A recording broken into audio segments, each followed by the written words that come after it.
With Game Time Picks, we make buying tickets easy by serving up only the best deals on sports, music, and shows. What time is it? It's game time.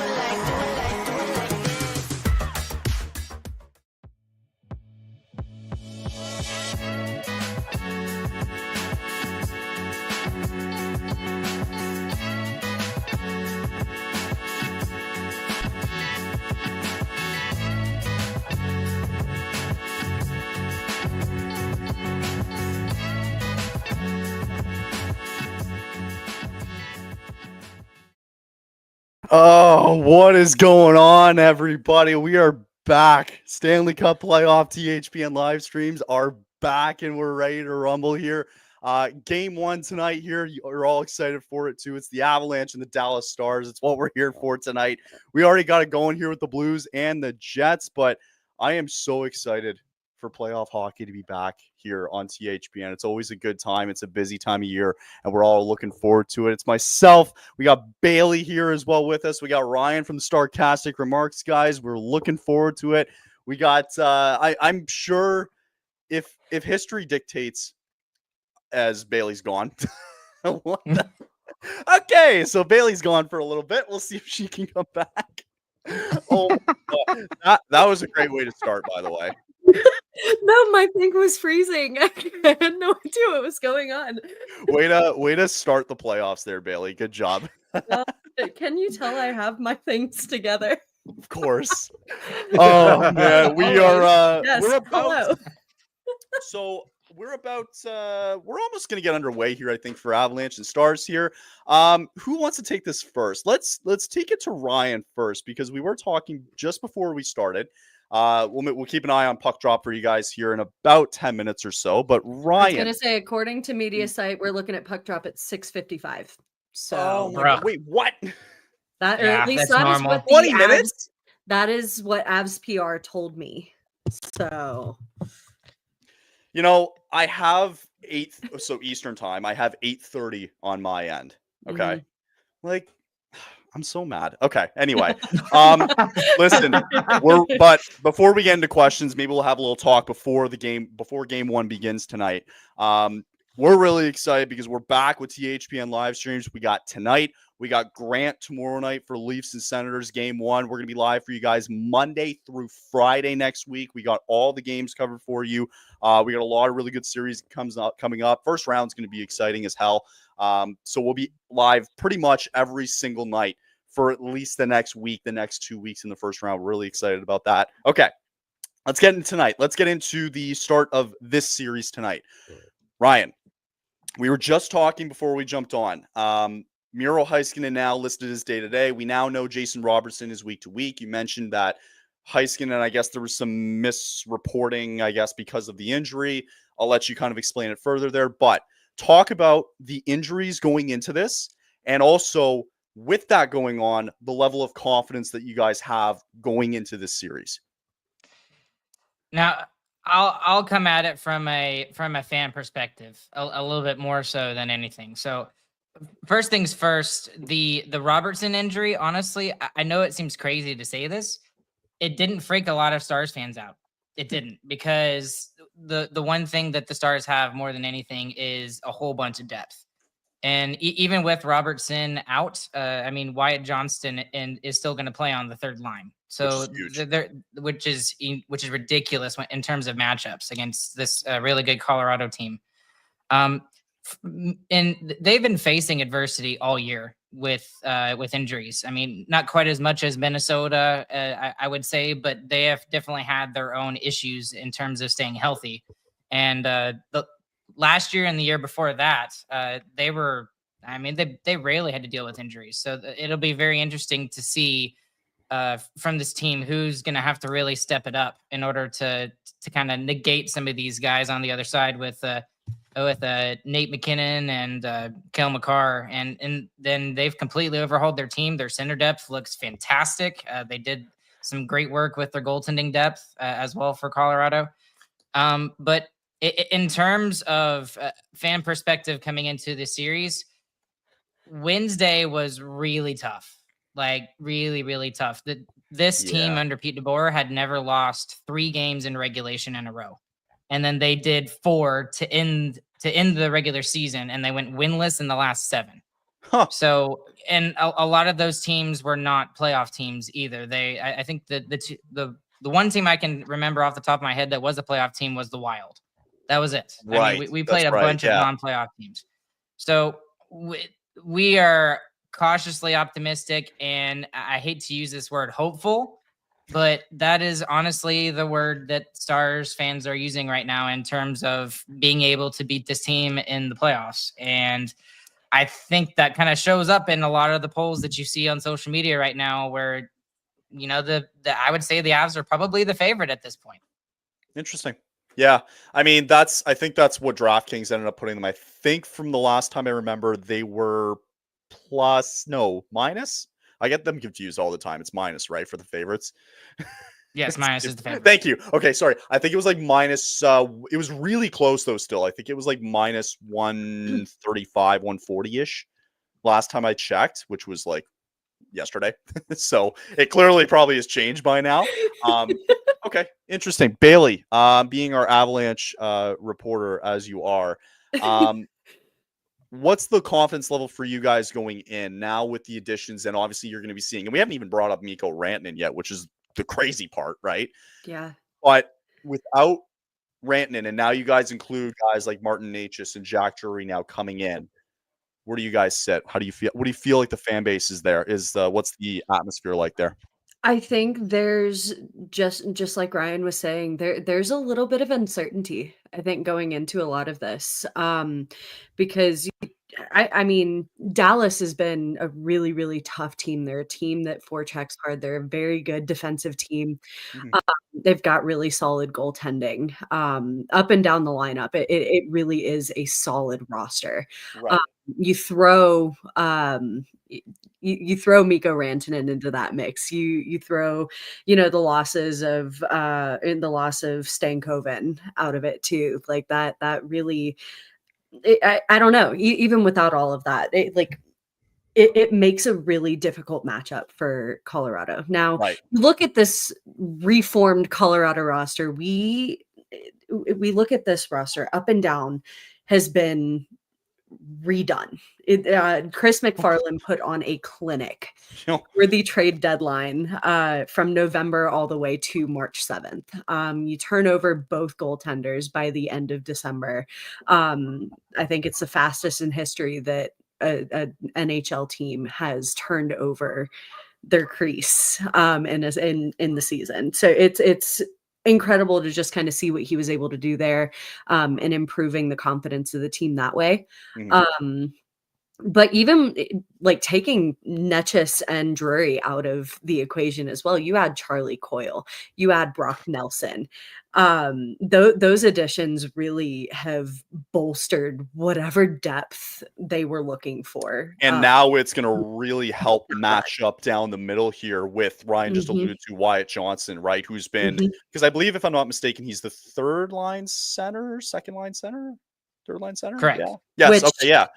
Look at a bright future for that kid. I've loved watching Wyatt Johnson. He's such a for steal the start of his career, for the better part of his career so far. Like he is a stud. He is really a solid piece of that lineup. And I hate using that word so much, but it truly is incredible just to see what this kid is capable of. And he's so young with his career too. But that's where I'm kind of going with this too, is you look at Brock Nelson, who's been that second center for the Avalanche. You look at Charlie Coyle, who's been incredible at center. And then I'm just sitting here looking at the roster report for both teams too. You've got Jimmy Vesey on the wings sitting. You've got Miles Wood sitting. Yeah. You've got Keaton Middleton and Sam Malinsky on the back end. And that doesn't even take into account Gabriel Landeskog, who played his first pro game in 3 seasons last weekend with the Colorado. Now, he's not playing tonight. He is not playing tonight. He Okay. did not take warm-ups in Dallas, so he will not be available for game 1. But that's not to discount that, game 2 or even an emotional home return for game 3. He has to play game 3, right? He has to. Yeah. He has to. That's what they're waiting on. Even if he just pulls a Steven Stamkos in the Stanley Cup final and plays like 3 or 4 shifts and that's it, he has to play, right? Yeah, I don't know. which and even if it like he does sit on the ice, he looked incredible with the Yes. Eagles last weekend. I Yeah. was talking with a few of my peers with the Avs, and they had no confidence that he'd be able to play 2 back-to-back games. Never Right. mind, he goes into that second back-to-back game, looks miles better than he did in game 1. Even in game 1, which is the only game I was there for, unfortunately, he takes contact along the boards, goes down, and I kind of like shrivel up a little bit. I'm like, oh no, is this like this is what we've been waiting for? We've been waiting for him to take this kind of contact Oh because no. you can't recreate that in practice. Right.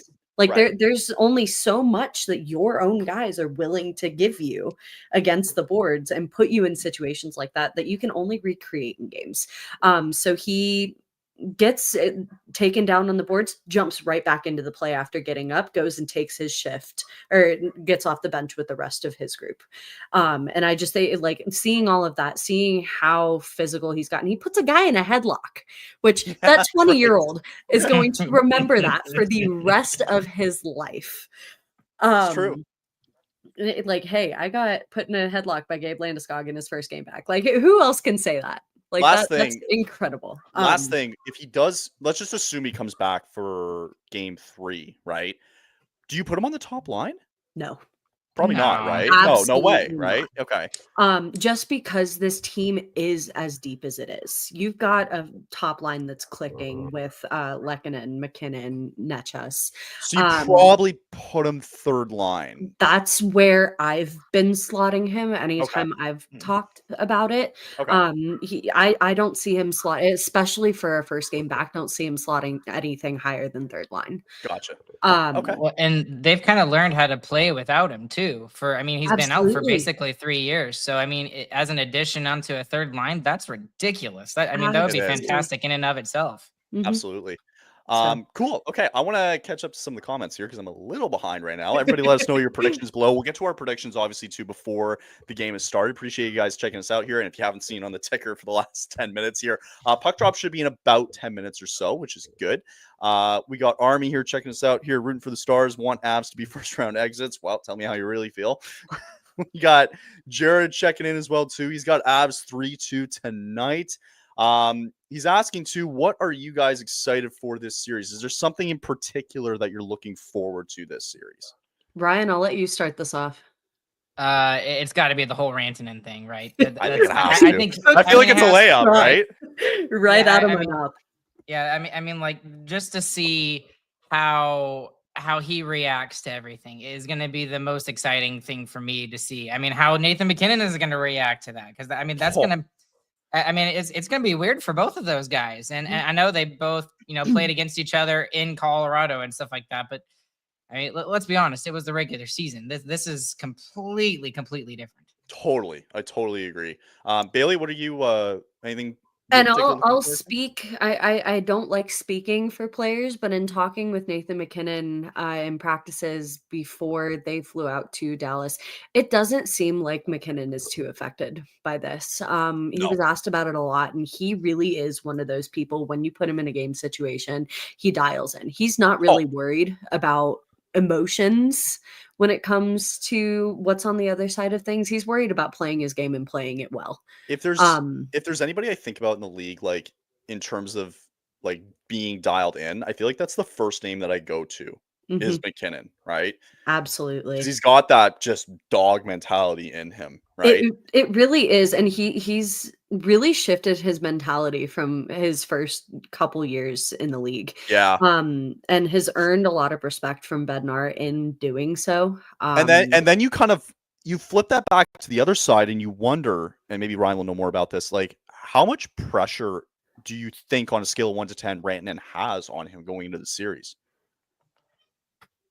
That's a good question. I honestly, I don't think there's as much pressure on him as a lot of people think there is. I was kind of leaning that way too. Yeah. And it's very different because of the way, and it's not so much anymore. The Avs are very much more balanced this year than they have been in previous seasons. But for a long time, it was him and those other two guys. And I don't even have to mention their names. Everyone knows who they are for a majority of their offense. And then here in Dallas, I mean, yeah, he's obviously being paid as the guy, like he is the guy, but there it is so much scoring by committee, and if one line is not going, then another line kind of picks up the slack. Yeah, that's just the way that this team rolls. It's the way that Pete DeBoer does stuff. So I don't think there's as much pressure on him individually. Now, as a team, I could see there being a lot of pressure.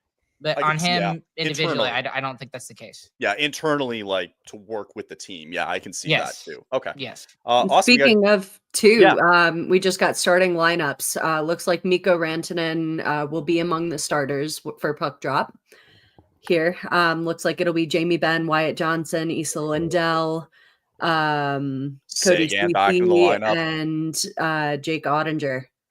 Wow. Okay. Will be starting on the other side of the ice. We've got Devon Taves, Cale Makar starting on the back end. Nathan McKinnon, Arturi Lekkinen, and Martin Necas with Mackenzie Blackwood backing up. This series is not backing up. So fucked. In net, it's gonna be so crazy. Yeah, I'm so excited to do this year. I told Bailey this, and I've told guys this before. Like, even when we kind of knew this like a couple weeks ago, I'm so excited to do this series. It's gonna be an absolute that was the first thing when we hopped on the meeting. We were like, "Hey, well, I've got you. Like, we have to do this series." And that's why I then reached out to Ryan. I'm like, Ryan, like we gotta get you on here. Like, we gotta do this.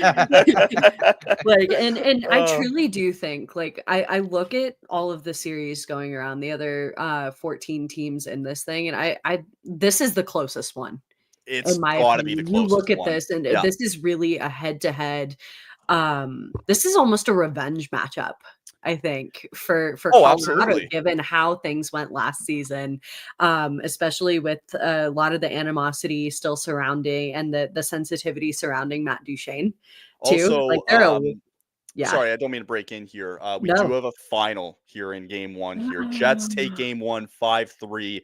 Blues were up 3-2 going into the third period, but the Jets kind of just came out of nowhere. Iafallo tied it. Kyle Connor took the lead. Adam Lowry gets, I believe, the empty netter, and the Jets take game one in the series. So we have one in the books as we're getting set for the second one here. Again, in about 5 minutes-ish, 5-10 minutes, we're going to have puck drop for you guys. So be sure to check that out. And just want to go through the comments again real quick. We got Daniel back in with us. What's going on, Daniel? We got Connor is back always too. Welcome back, Bailey. Thank you, Connor. And of course, Ryan too. There we go. Zaylen coming in, sure. Good friend of mine from down in Colorado Springs. What's going on, Zaylen? I love it. Baby! Danelle checking in as well too. What's going on? You see you have two people with you, Ryan. I believe I saw you before. I think you've never seen this person before in Bailey. Hi, Danelle. Bailey might be doing stuff maybe next season, potentially. I won't spoil the beans. I don't want to give too much away. Won't give anything away, but Ryan as well too. Perfect. Puck dropping again, guys, in about 5-10 minutes or so, as well as again, I was bringing up comments here, but guys have been kind of checking on the Jets and the Blues. It is a final too, by the way, at 5-3. Outside of this series, because I think we all kind of know that this is my favorite series that we're going to cover here in the first round. Is there any other series that you're going to look at here in the first round that you're going to keep your eye on? Ryan? Oh, okay. I didn't know you go first. Yeah. To be completely honest with you, just because I think it's going to be a lot of fun just to watch from as far south as you can be without, being out of the United States here. But I'm so curious about that Battle of Ontario. That's going to be so much fun to watch.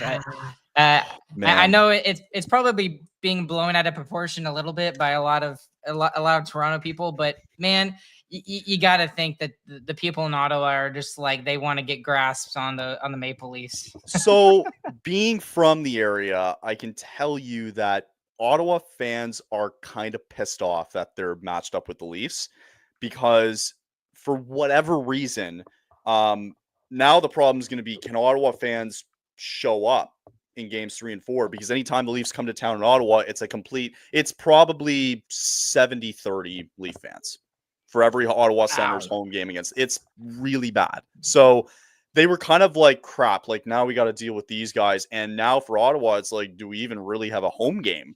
And that's why a lot of people are leaning towards Toronto, because the fan support is ridiculous. It is ridiculous. Yeah. So I totally agree, though. It's intriguing because you wonder, like, if Ottawa just puts that seed of doubt in their mind, then it might change things a little bit. So I'm going to say I've actually got my eye on Capitals and Canadiens because I'm a sicko and I'd pick the Canadiens in 7.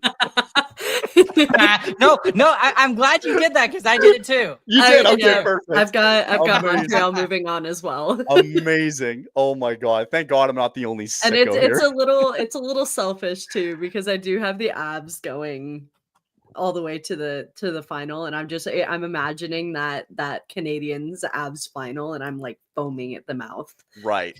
And actually I wanted to bring this up here because Connor did have a good point here. Like Ottawa, actually, they've won the season series. Like, they swept them 4 in a row, right? You know, it's playoff time. You know, we all know how it's just a different season. It just, you know, it's a totally different storyline, right? I don't know. Like, do you guys have a quick prediction real quick? What do you think? Battle of Ontario? Who you got? I've got Leafs. I think I had Leafs in 6. I think I took Okay. Leafs in 7. 7. Oh God. Yeah. I've got them beating. Oh man, this one's actually going to be intriguing too. Again, puck drop This was maybe the other less one. than 10 minutes. Yeah, this is the other one here too. Oilers Kings meeting again for the 4th straight year in a row, and it's boring. The NHL really needs to go back to 1v8. Couldn't agree more.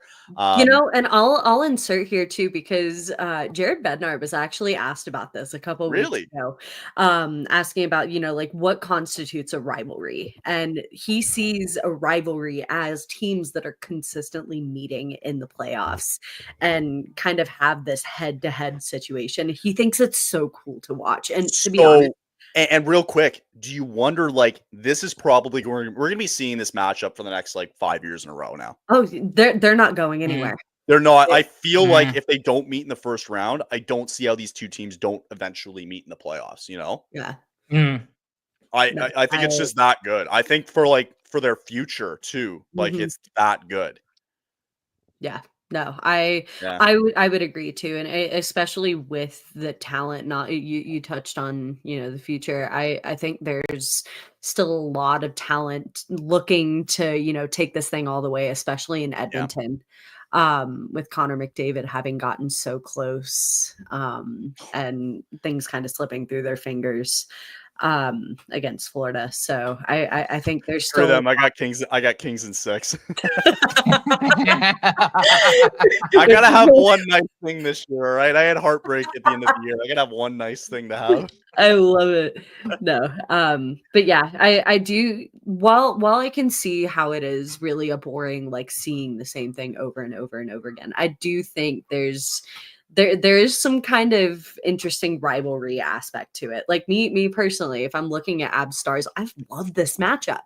I love, because there is so much emotion on either side of this thing, no matter where it goes. And you can tell the players too, especially with Rantanen thrown into the mix, how insane this is going to be for the both of them. And it really is a challenge. Like, at the end of the day, that's what this is, because these are both really talented, really incredible teams. Huge challenge. So, okay. Yeah, I personally. Before puck drop gets underway, which is going to be very shortly here, probably within the next 5, maybe 10 minutes, I guess, if they got to do the national anthem and stuff. So we've got Connor's prediction here. He's got 4-3 Dallas and OT tonight. You are an agent of chaos, my friend. Scored by Rantanen, of course, right? So let's do 2 things. Predictions tonight, and I feel like I'm the middleman here, so I'll be the deciding factor here for tonight and then the series. But what do you got going for tonight and then the series as well, too? Let's start with Ryan. Well, the Stars have lost the last 7 game ones in a row, so I'm predicting for tonight. Really? I'm not joking. If they have lost 7 game ones in a row in every single last series of the series they've played. Wow, I did not know that. Fairly consistent, yeah. That's good. That's a good thing. Yeah. So I'll say 3-2 in overtime, and I think Makar does it to end it in overtime. Okay. So I think it's going to be there. I'll say something crazy too. How about this? No 5-on-5 goals, power play only. Oh, I kind of like this. I like that. That's interesting. I like that. Okay. All right, Bailey, what do you got for tonight? I think I've got, I think the Stars are due for a little bit of luck. I was gonna say, don't to let the go their suspense way. get you there, Bailey. I think it's going. I think it's going 5-3 Stars for game one. Really? Okay. Wow, high scoring. Stars taking it, however, in what fashion, I do think the Stars take this game. On the other side of it, I do think the Avs take the series in 6. Okay. Ryan, do you have the Stars, I assuming, taking the series? Yeah, I have to because I have to be home-rich, right? Oh, I get it. Yeah, I get it. It's only fair, right? I like it. I was on with so. Neil. I was talking to Neil the other day from Devil's State of Mind, and he's like, I have to pick Devils at 7. He's like, I don't have a choice at this point. I gotta die with the ship, right? So I get it. Okay. It's gonna be an interesting series to watch with everything they're dealing with. Oh my God. Puck drop's actually underway in literally like 2 seconds here. Holy crap. Right now. Okay. All right. Let me get it all up here, ready to go here. I'm a little behind on that. All right. Puck drop's underway here. I told you 6:55, Kyle. I'm sorry. All right. We're underway here. Here we go. Game 1. Stars and Avalanche here underway. Real quick, I'll just say, I think I like Dallas tonight. I don't know why. I like the overtime thing too. I'll say Dallas no T, like 3-2. But I do have Colorado in this series in 7. I think this goes the distance. It's too good of a series to not go the distance. And it might be something stupid like an empty netter to win it. Like, to whatever, get the insurance. So I'll say Avs in 7. Okay. Now, I do want to bring to Avs fans' attention and potentially Dallas fans as well. On the back end, the blue line, Josh Manson is making his return. He has not played a game since March, if I'm not mistaken. March? Or maybe it's...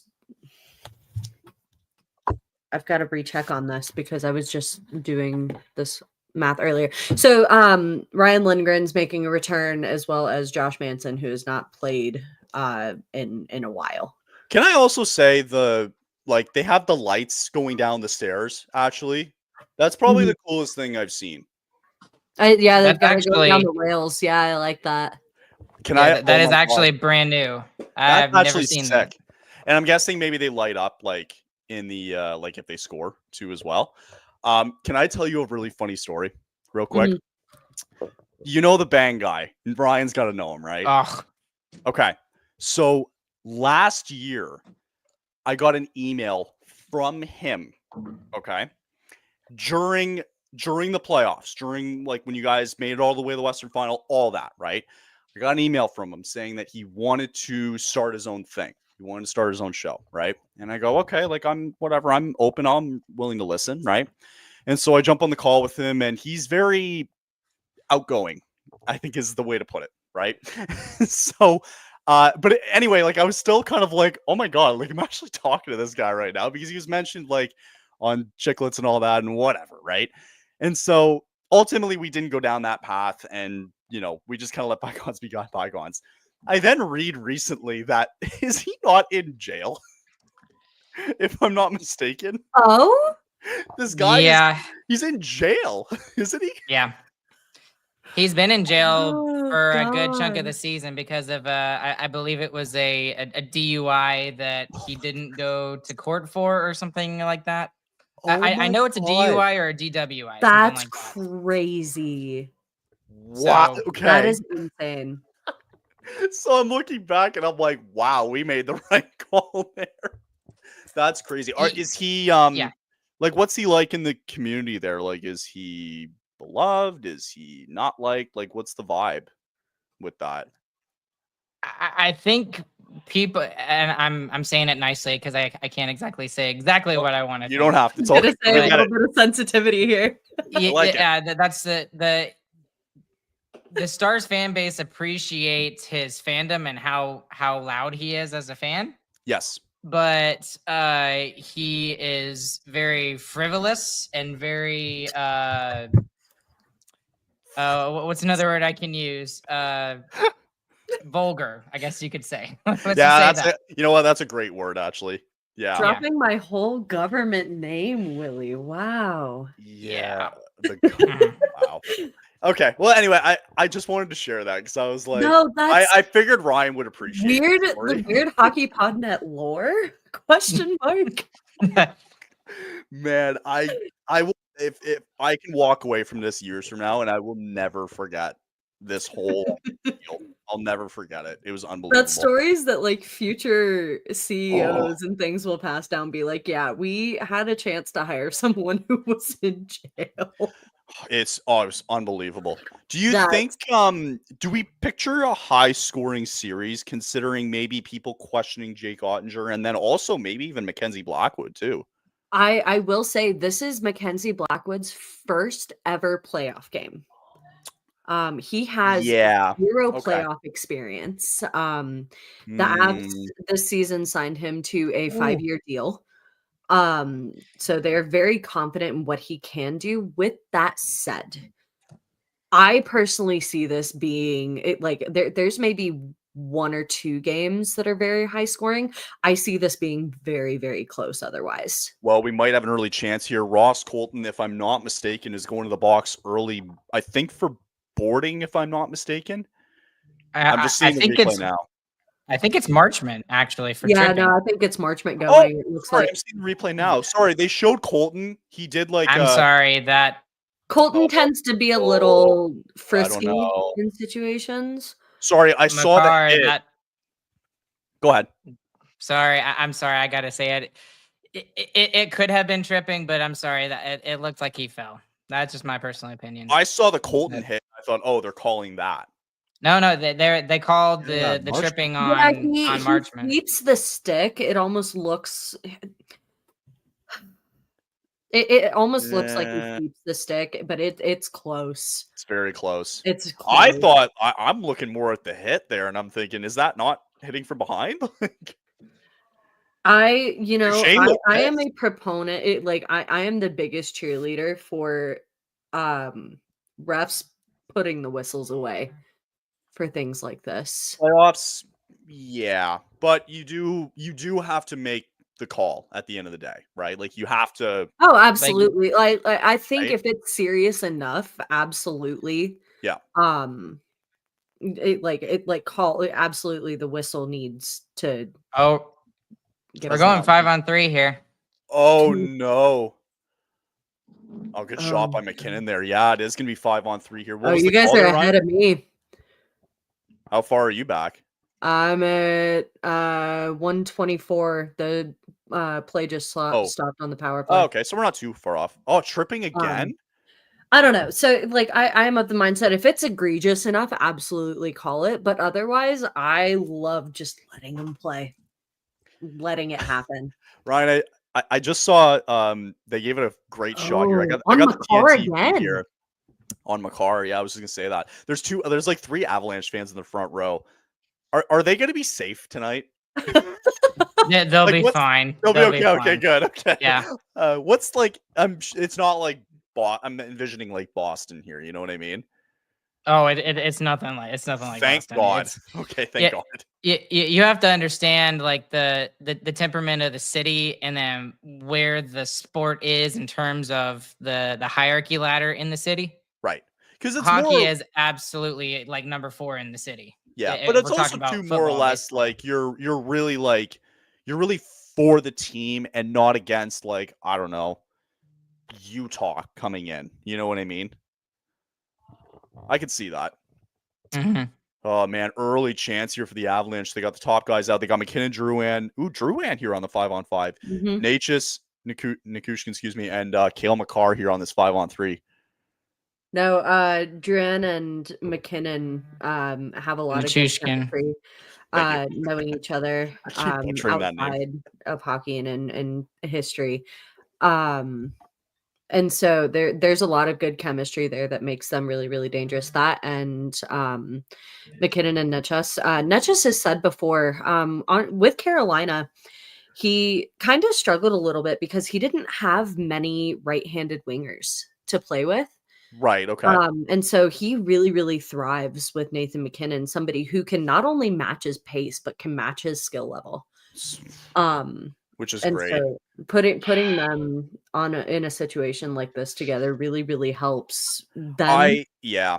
do well, but also makes, situations like 5-on-3 so much more dangerous. Speaking of 5-on-3, this is huge momentum if Dallas kills off. Like, you see the crowd here. They're killing off this power play here. This is huge. I really believe here, and maybe Ryan, you can pinpoint me on this. If Jake Ottinger stands on his head, plays really well, I think the Stars have a fantastic chance at winning this series. If the Stars win the series, Jake Ottinger has to be the best player. That's my personal opinion, because these teams match up really, really well in a lot of aspects, especially on the forward side. I'd give the edge to Colorado on the defensive side by a lot, in my own personal opinion. But when a goaltender is hot, yes, and there's all the folklore around him too, because of that 2022 series that he had against Calgary. The Stars had no business being in that series. It should have been a clean sweep. And because of him, he made like 50 something. Yeah, sorry. I thought we were going to lose that game 7. Yeah. Yeah, I thought so. I thought so too.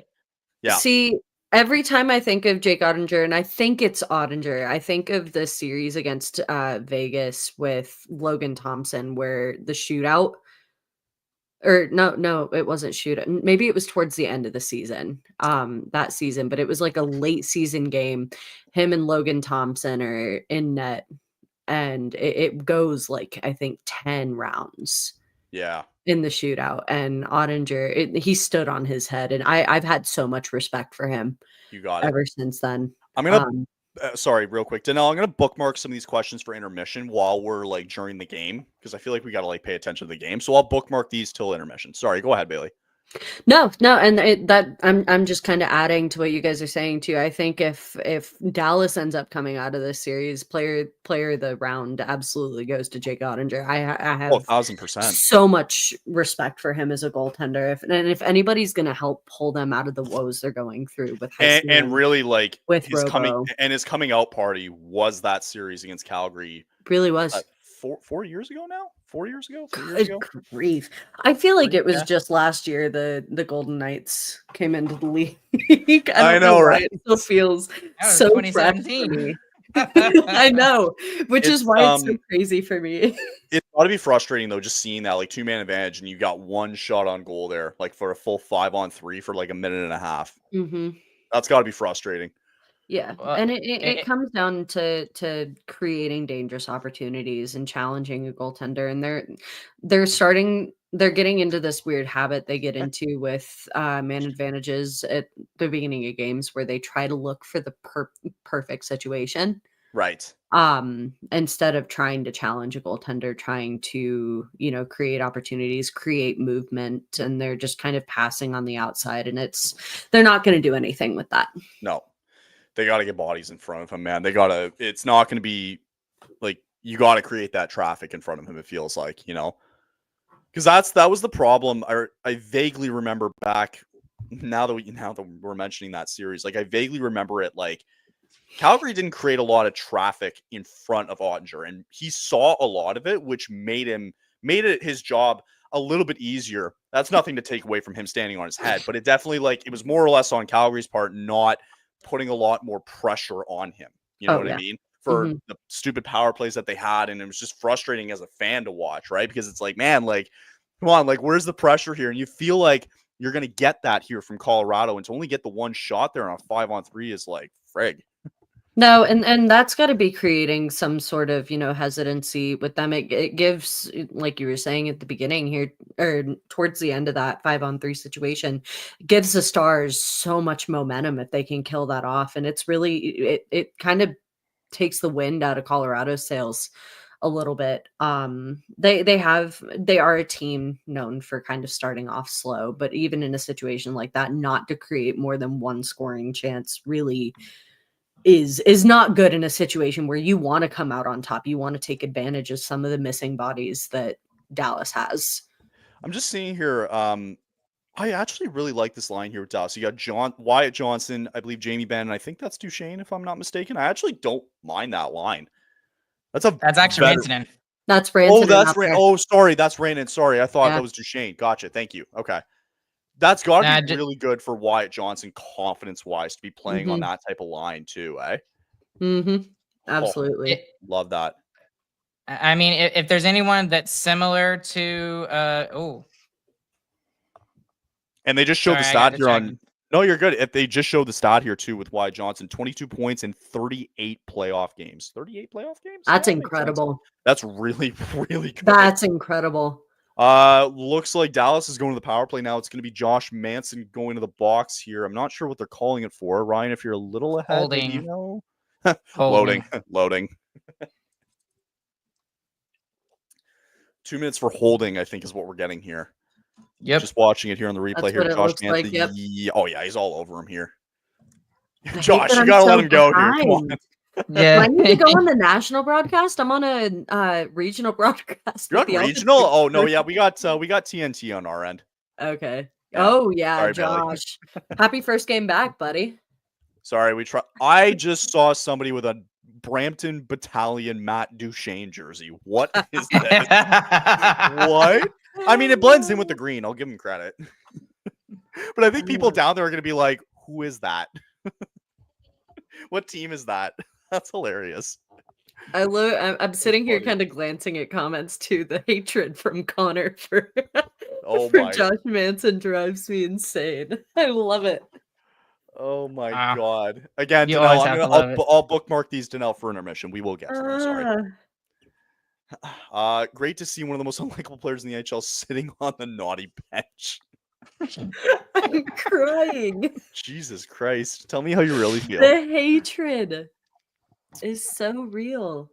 Well, see, I can't really make fun of Connor because if I remember correctly, he is a Vancouver fan. You got it. And everyone knows what happened with the Stars in Vancouver a couple weeks ago. So, Yep. I was sitting there looking at that game. The Avs were playing that night, but I'm sitting there keeping track of the score, and I'm just like, how does that happen? I couldn't believe it because Dylan's a Canucks fan, obviously, right? And I was scoreboard watching because Flames and Canucks were still kind of fighting there. And I saw Dallas was up 3-0 at one point. I'm like, oh, beautiful. Got nothing to worry about here. And then I saw like the next day that Canucks won in overtime. Like, okay, they just came back and won. But then you see the headline and you're like, shit. Yeah, no. I was in the press box for that one, and I absolutely could not believe just the absolute look of shock from local media there was ridiculous. I saw the one I don't remember who it was, but it was two gentlemen that were sitting there afterwards and they were like, we don't have any words. Like, we don't know what happened. Yeah. No, I can't imagine how, especially, what a save. Oh my God. What a save by Blackwood. Couple of good chances for Dallas on the power play. Whoa! This guy is showing that while I think they hit the post actually. Helpful. Oh, did it? An earlier chance did for Wyatt Johnston, I think. Yeah, this guy is showing while you don't need playoff experience. Wow. It helps, but holy moly. This looks like I don't know how he saw that. Oh. This looks like the Mackenzie Blackwood that joined the team. I agree. I don't know how he saw that one there. I thought that was going to go 5-hole on him. Wow, what a the lateral movement on there. I expected that to squeak through. Sheesh.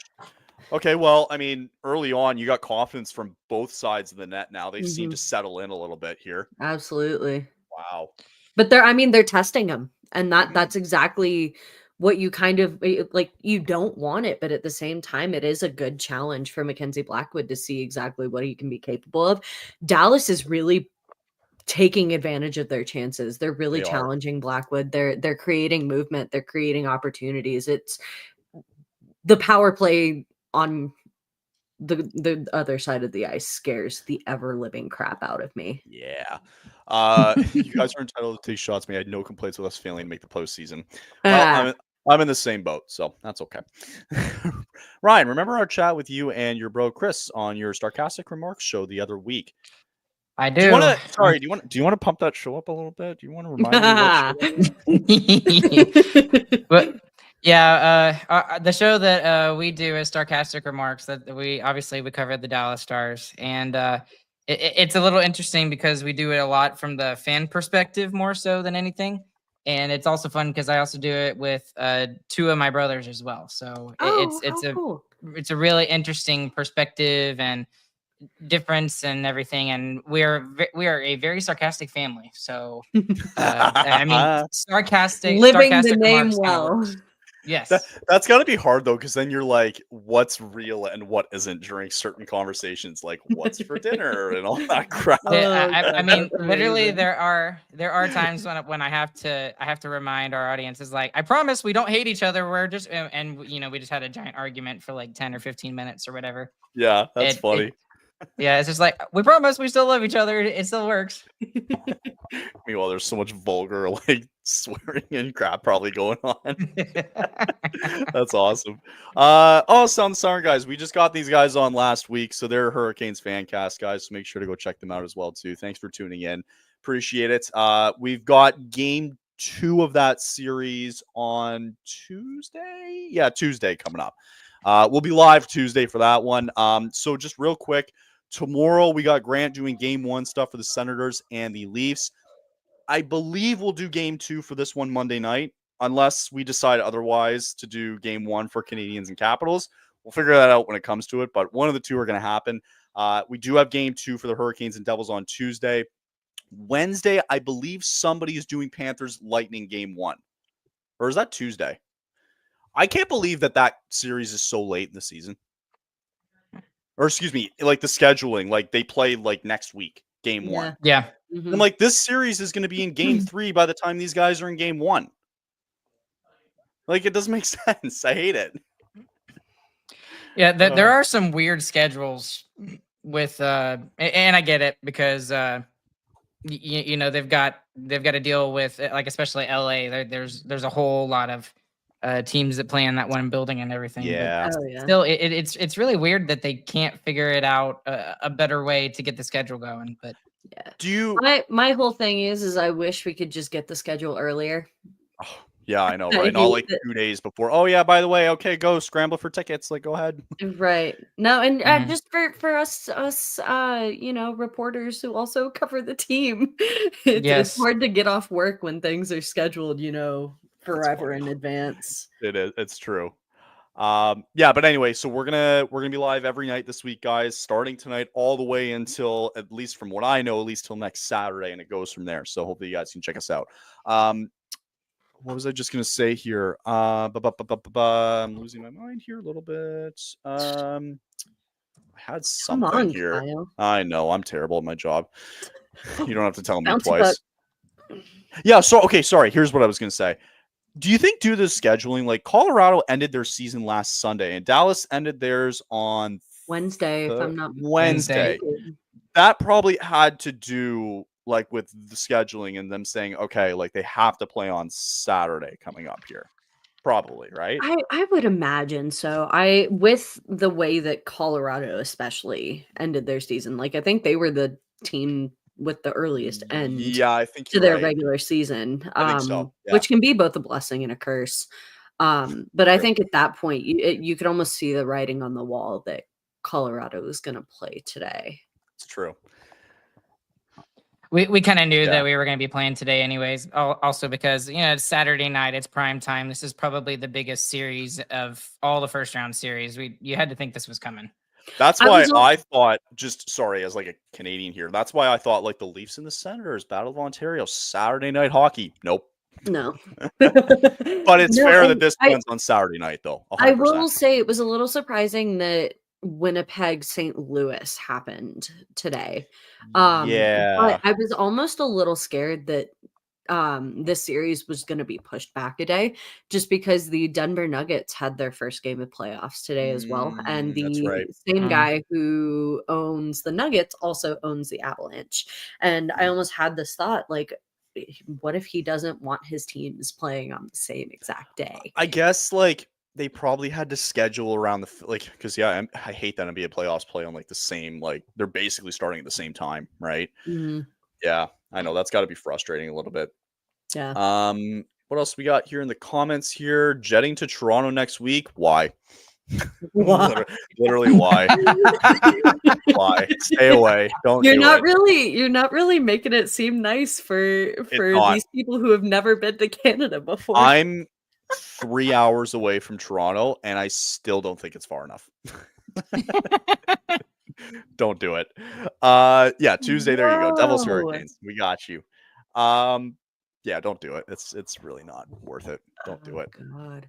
No, I really am. I'm looking forward to that Devils Hurricanes series. That's gonna be an interesting one. I saw prices. I'm actually curious, like prices wise for you guys too for this game, but I saw ticket prices here in Toronto for that series.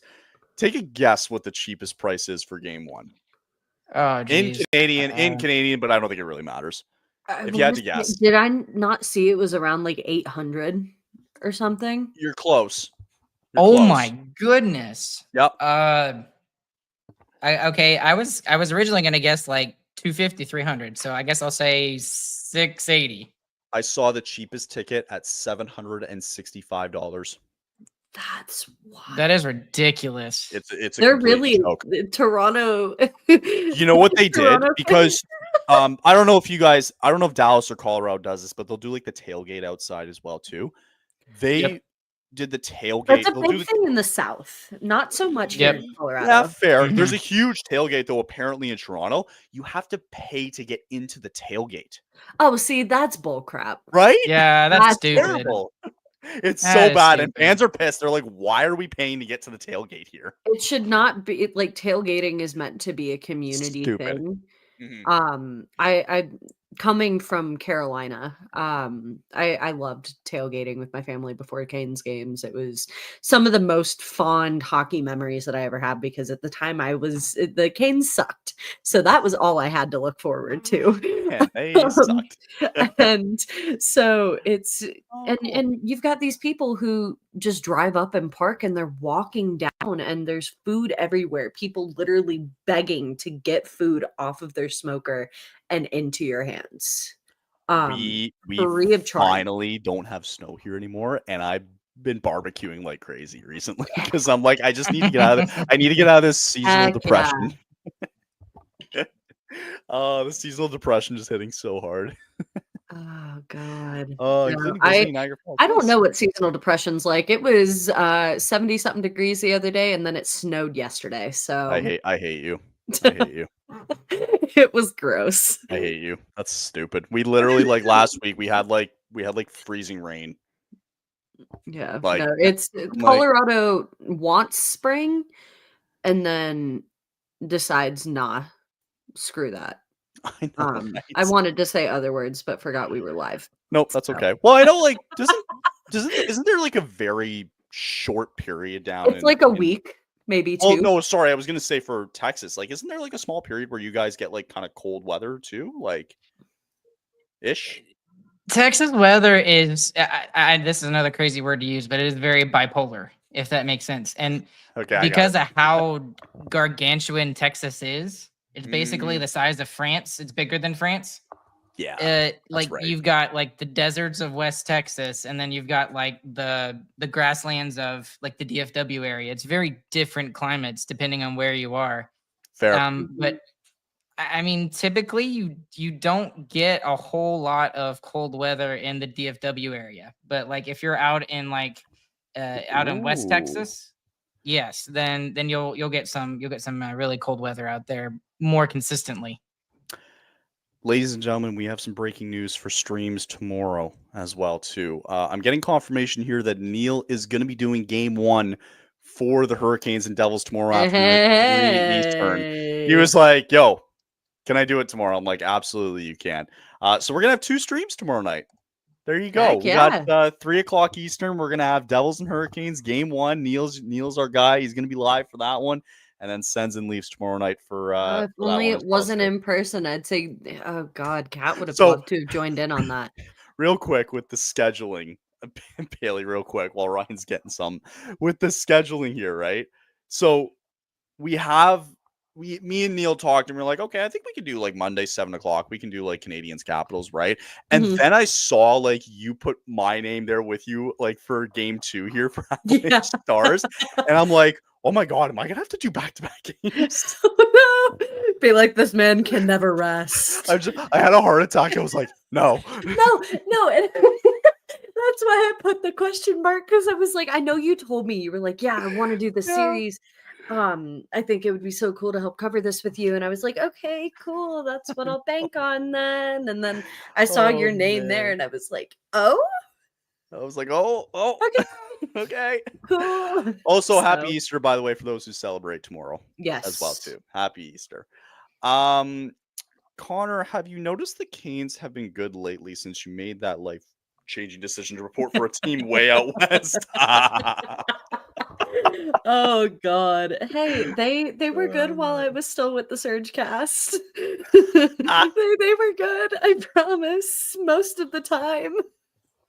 They are good. And they had a whole thing with Neil too the other day with the Canes and the Devils. No, I still need to go and listen to that episode. I heard that was a fun one. I'm sure it was a banger.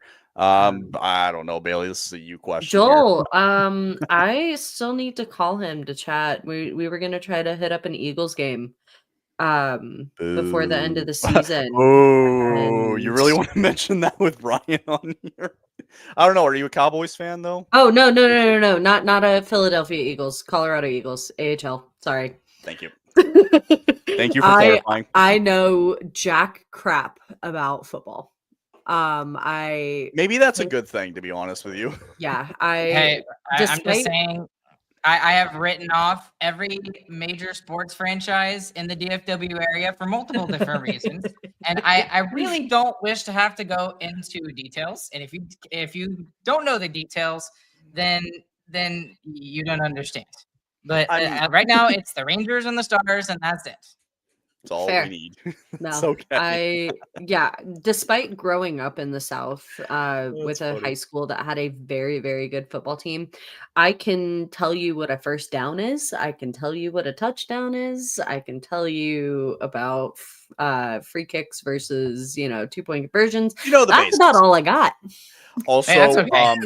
By the way, Rantanen, I just saw I'm pretty sure he was chirping at the Avs bench. He was chirping at somebody. I just saw it when they were there. I was like, oh, what's he doing? That's why I love hockey. It's like guys are so friendly, off the ice, but as soon as you get them on the ice, it's like, F you, left and right. I love this. I love this quote from Sebastian Aho, who was asked about the series upcoming with the Devils. If nobody knows, the Devils roster has a bunch of former Canes from last season on the roster. Yes, yeah. And Sebastian Aho was asked about it. He was like, obviously there are no friends in this series. We talk from time to time, but I think it'll go a little radio silent. For round one, which I think is very indicative of probably what's going to happen here. Obviously, this was home to Rantanen for a long time, right? And I think the last time Dallas was in town, they did this big dinner. Some of the guys talked about it. And I think they had a chance to kind of clear the air, figure everything out. So honestly, I think all here is just purely emotion surrounding, a really tough matchup.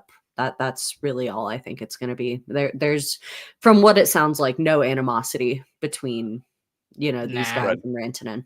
Good. Oh, I don't know if y'all saw the tweet from, I forget who it was, but apparently Jake Ottinger said hi to Wedgwood or whatever, and Wedgwood flipped him the bird.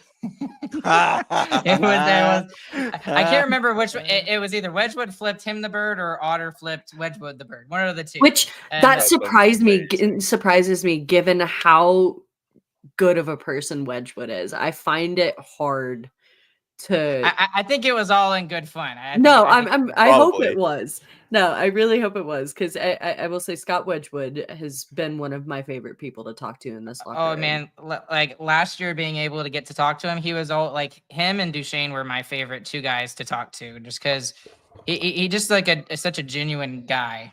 And I'm sure you've gotten to kind of get to know him a little bit, Bailey, but he's just fantastic. He really is. I had a chance to kind of sit and chat with him after practice on Monday, just kind of asking him about, his what playoff experience means and the situation going on with Landeskog. And he Such a well-spoken guy. So wonderful. He started joking around with the media. Anytime we come into the room, he starts booing us.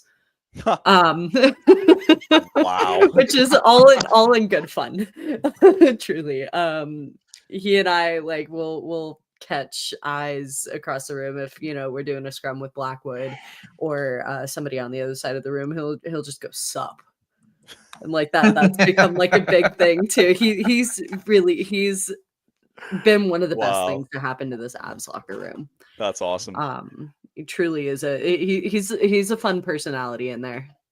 Him and Blackwood. About a minute 32 left here in this one. No score so far. Shots have kind of evened out a little bit ever since the early power plays and the 5-on-3 and all that fun stuff. Broken sticks all over the ice now, apparently.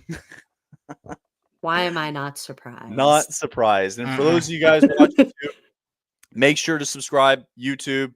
We're also live on Twitch. Bailey's live on her Twitter, X, whatever you want to call it, as well too. Make sure to do that as well. Ryan has reactions. Something probably just happened. Sorry. Just missed. Maybe he's a bit ahead. I don't know. Make sure to go subscribe, guys, and make sure to check us out here as well. We're going to be live every night coming up here for the next week or so as well here. First round of the playoffs underway here on THPN. Did you see something, Ryan, or what was the yell for? The puck deflected just wide. Okay, it was a all right. Shot that deflected. They got deflected. Woo! Yeah, and then there it is. There it is. That was the other one I tried to save. Oh God, that little wraparound. The wraparound. They're trying. They really are trying. I'm sure as a reporter, you can understand if players hold grudges with the media. I'm sure you've researched some dumb questions asked of them before. I will tell you guys, let you in on a little secret. I've been covering this team since November-ish. Nathan MacKinnon is scary. I asked my first question to him on Monday. Okay. And the sole reason is is this something we can go see real quick? Like, can we go watch it somewhere, like on YouTube? Is it up, or like I want to go see, like, when you like, if you ask, like, if I go back to Monday, like if they posted it somewhere, can I go see, like, when you I'm not sure if damn it Altitude had cameras on him at that point, because they were finishing up a scrum with somebody okay, fair enough. We okay, sorry. got McKinnon. I don't think Guerrilla Sports, who the only other like big besides DNVR people with a camera in there, I don't think they had. Sorry, go ahead. Yes, but yeah, I have audio if you want audio. I like audio. Yeah, I have audio. Can you play it? Can you play it at intermission? Yeah, absolutely. Yeah, I want to hear it. Absolutely. Here, what I can do is let me shoot me your number real quick, and I can send you the voice memo. Or if you want to play it, like, or I can, like, you can just play it.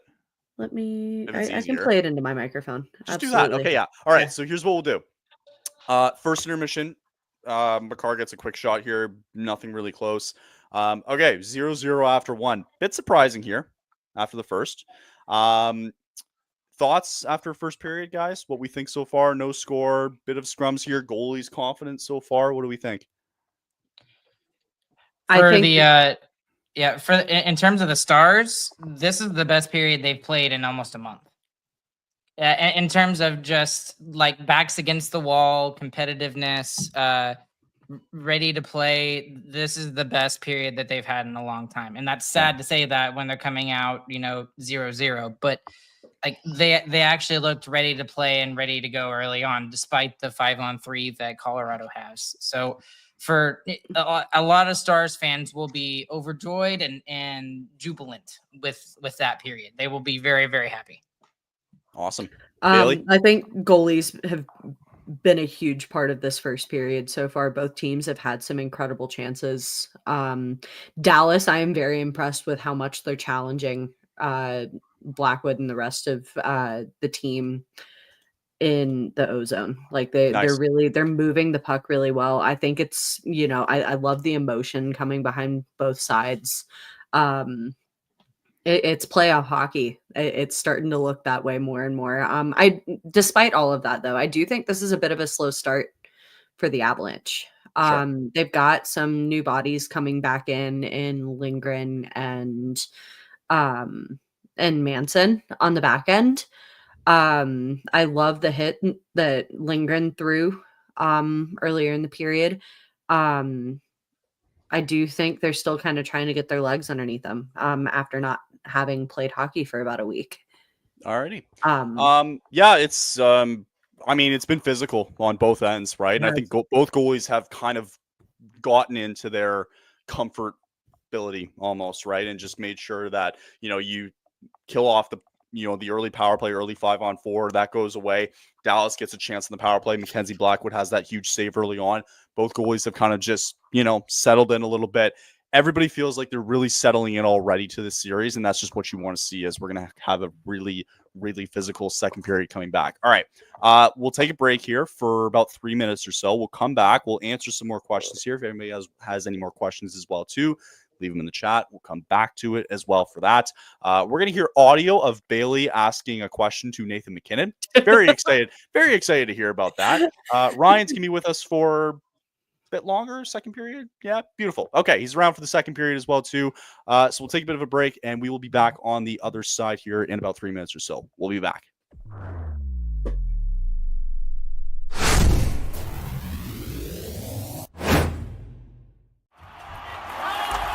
Whether you're looking for courtside or upper deck, opening day or opening night, comedy or concerts. With Game Time Picks, we make buying tickets easy by serving up only the best deals on sports, music, and shows. What time is it? It's game time.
Whether you're looking for courtside or upper deck, opening day or opening night, comedy or concerts. With Game Time Picks, we make buying tickets easy by serving up only the best deals on sports, music, and shows. What time is it? It's game time.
Whether you're looking for courtside or upper deck,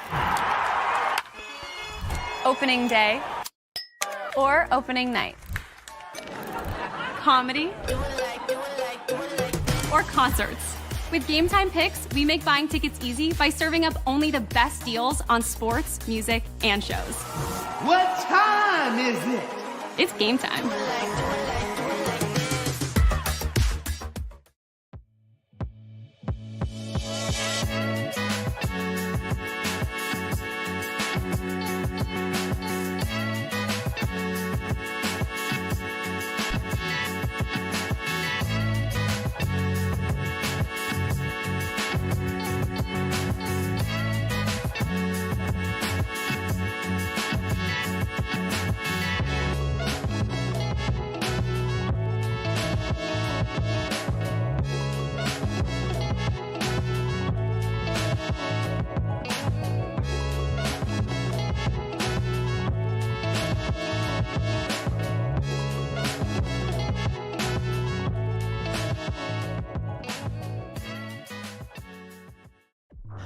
Alrighty, and we are back. Second intermission, game 1 for the Avalanche and the Dallas Stars here. And after one, we got nothing for you.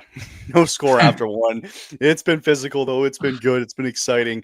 As a couple of power plays early on, we've had a 5-on-3. We've had ranting and yelling at the Avalanche already. So pretty much we've had everything so far but goals. Pretty much. All right, let's real quick here, as soon as I fix this stupid thing, there we go. Let's get into some questions. I did want to touch, I promised to know that we were going to answer some of his questions here, and then we'll get into the audio here from Bailey in a second here. Any other thoughts, though, real quick from first intermission, what we're kind of expecting here going into the second here, Ryan or Bailey? I will say I think given, and I started tuning into our broadcast a little bit just to kind of see what was going on over there, and they bring up a good point. And the Avs had a really tough start to game 1 against Dallas last playoffs, right?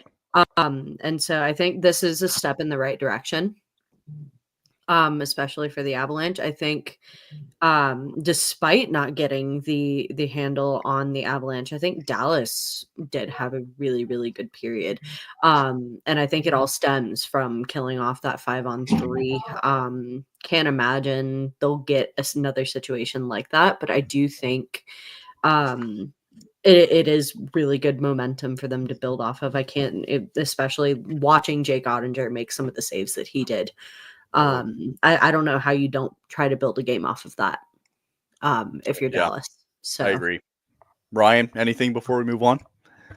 The biggest disparity for me, and I agree with you, Bailey, on everything that you said. I thought the Stars had a really good period overall, and I agree with you that I think they built some momentum off of that 5-on-3 penalty kill that they had. But the one thing that I noticed is when you look at top 2 defensemen for both the Avalanche and also for the Stars, Harley played over 10 minutes in that first period, and Esa Lindell played 9 3/4.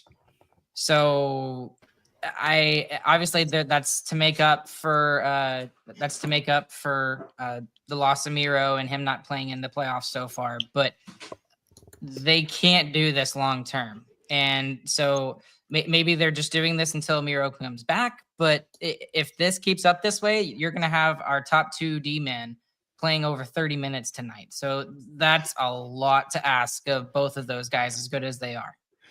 It is. Yeah. Well, we do have a surprise guest. I don't know if it's really surprising. But he kind of screwed me here because I don't know which layout to use now for 4 people coming in here. So he's going to have to wait a minute because I got to figure that out.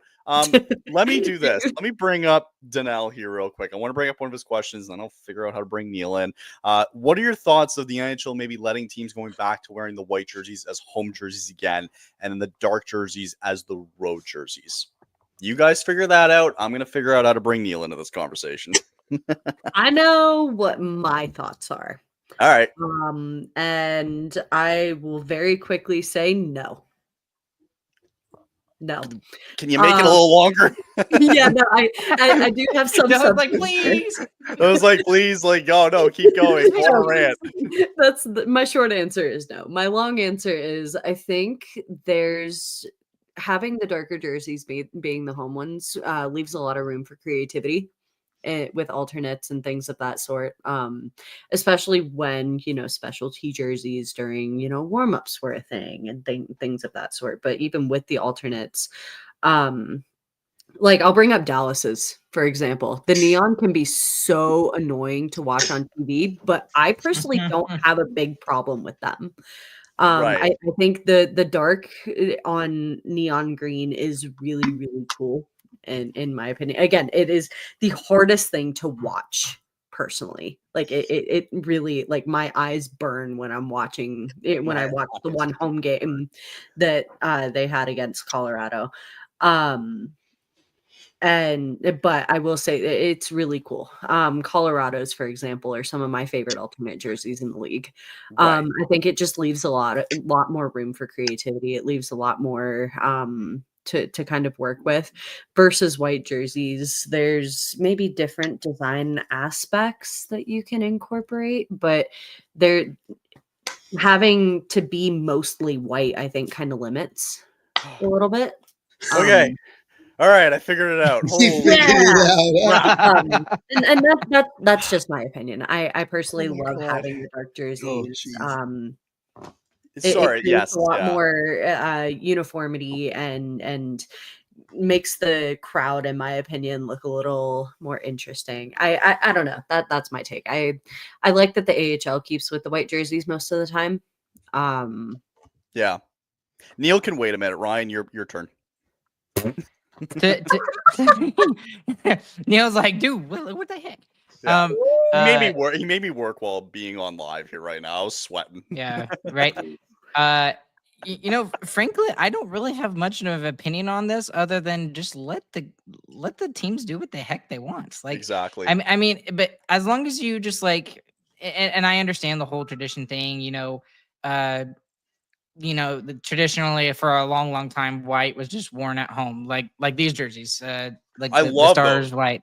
I love those. So, and I guess that was just a thing for a long time, and then they went to the colored stuff because people were getting sick of just seeing the white jerseys at home, and I'm like, okay, great, just just tell the other team, okay, the home team gets to decide which jersey they want to wear, right? I mean, just consider it one of those home advantage things during the regular season, and then when you go out on a big long road trip, just have the equipment managers know exactly which jerseys they need to bring, or just bring all the jerseys like you probably should anyways. Bring them all. Yeah, and just do it from there. And then if for example, if like Colorado wants to wear their white jersey for game 3, and Dallas is like, okay, well, they're wearing their white jersey, so we're gonna wear our what we call our blackout jerseys, the neon green one. Then great, they do it that way. Who cares? like it should be an entertainment aspect for the fans, and we shouldn't overthink this. Is my opinion. I know it shouldn't be something to like overthink about too. All right, hey Neil. Hi Neil. Hi. What's going on? I just wanted to just say hi. That's all. I'm just saying. Crash the party. You've lost 4 live viewers since I jumped on, so I don't know how long. Bye. I don't know how long I should be on here.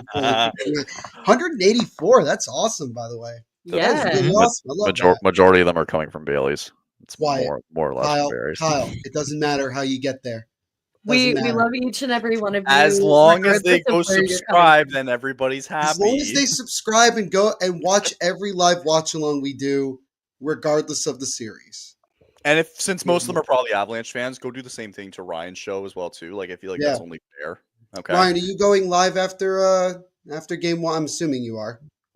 Yep. I am ready to be heard again. So it's one, dude. It's one period and there's no score. You're not hurt yet. So no. Hey, there's still a lot of hockey left, Neil. There is. True. You of all people should know this. It's funny, Neil, because Ryan picked the Avalanche to win tonight, and Bailey picked the Stars to win tonight. No faith in your own team. Jeez. So one of you is going to be pleasantly surprised then. Yes, exactly. Yes. Somebody's winning tonight. Yeah, there's some positivity and some optimism here tonight. There's whole Rantanen fans. I just hope both teams have fun. Yeah, sure. I'm sure. Did you guys catch the end? I'm assuming you guys catch the end of the Winnipeg St. Louis game. I was able to watch it, unfortunately. I saw the score. I didn't see just an absolute bottle job by the Blues there at the end. Just they had it. Yeah, that was rough. Just kicked it away, and I'm worried now. See, Kyle, now my prediction. Now I'm not sure at all anymore. Did you take St. Louis? Yes, I did. I was gonna say Kyle's internal bet kind of suffered there. Kyle's internal bet depth. Yeah, they did. Yeah, I didn't think about that. Yeah, Kyle doesn't even believe in my team. So you know what? Like it's fine. I don't think over 80% of the country thinks they believe in your team either. 80%? That's generous. I would say more. It's like 95%. Yeah. I've seen a lot of Devils fans who are very like, "Woe is me" right now. Stars fans are I'm like not. that right now too. I'm That's just being true. honest. Ryan, don't talk. All right, you have Nico Rantanen in the lineup. Okay, no, I don't want to hear it. Wait, we went Billy winless doesn't in the even last have 7. Landeskog playing. What's their excuse? He's Bro. sitting in the press box eating a carrot, as they just showed on You TV. leave him alone. No, I'm saying no, Billy. I'm okay. Never mind. I was gonna say if we're gonna I'm start not. a Landeskog No. I wanted to see Landeskog play. I thought he was going to. I thought he was too. Man, he worked Logan a little late Stankoven's going to go crazy. He worked a little late with one of the skills coaches at morning skate, which is Okay. generally indicative of guys being healthy scratches. So Neil, as an outsider, as a third party here, I am really an outsider in this series. You I'm are. here for You are. What do you make of this series, or even the game one so far as well too? This series, I think Kyle, you and I kind of talked about it on Flames Cast on Thursday, which by the way, You don't have to listen to that. You don't have to No, we can. No, it's fine. We can check it out. It's fine. We were talking about this series. We can kind of go through all the series, honestly. And I think one thing we were talking about was goaltending between Jake Ottinger and Mackenzie Blackwood. Yes.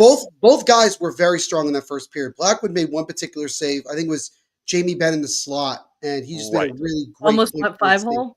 Almost went 5-hole, but Blackwood shut the door, and I think that's what you're going to see. It's going to be hard for both teams. If both goaltenders are on their A game, it's going to be that much tougher. Hey, there we go. Both of them. Also, shout out to the Stars who have every aisle in their arena light up in neon green. Ryan was saying this is new. This is new. I'm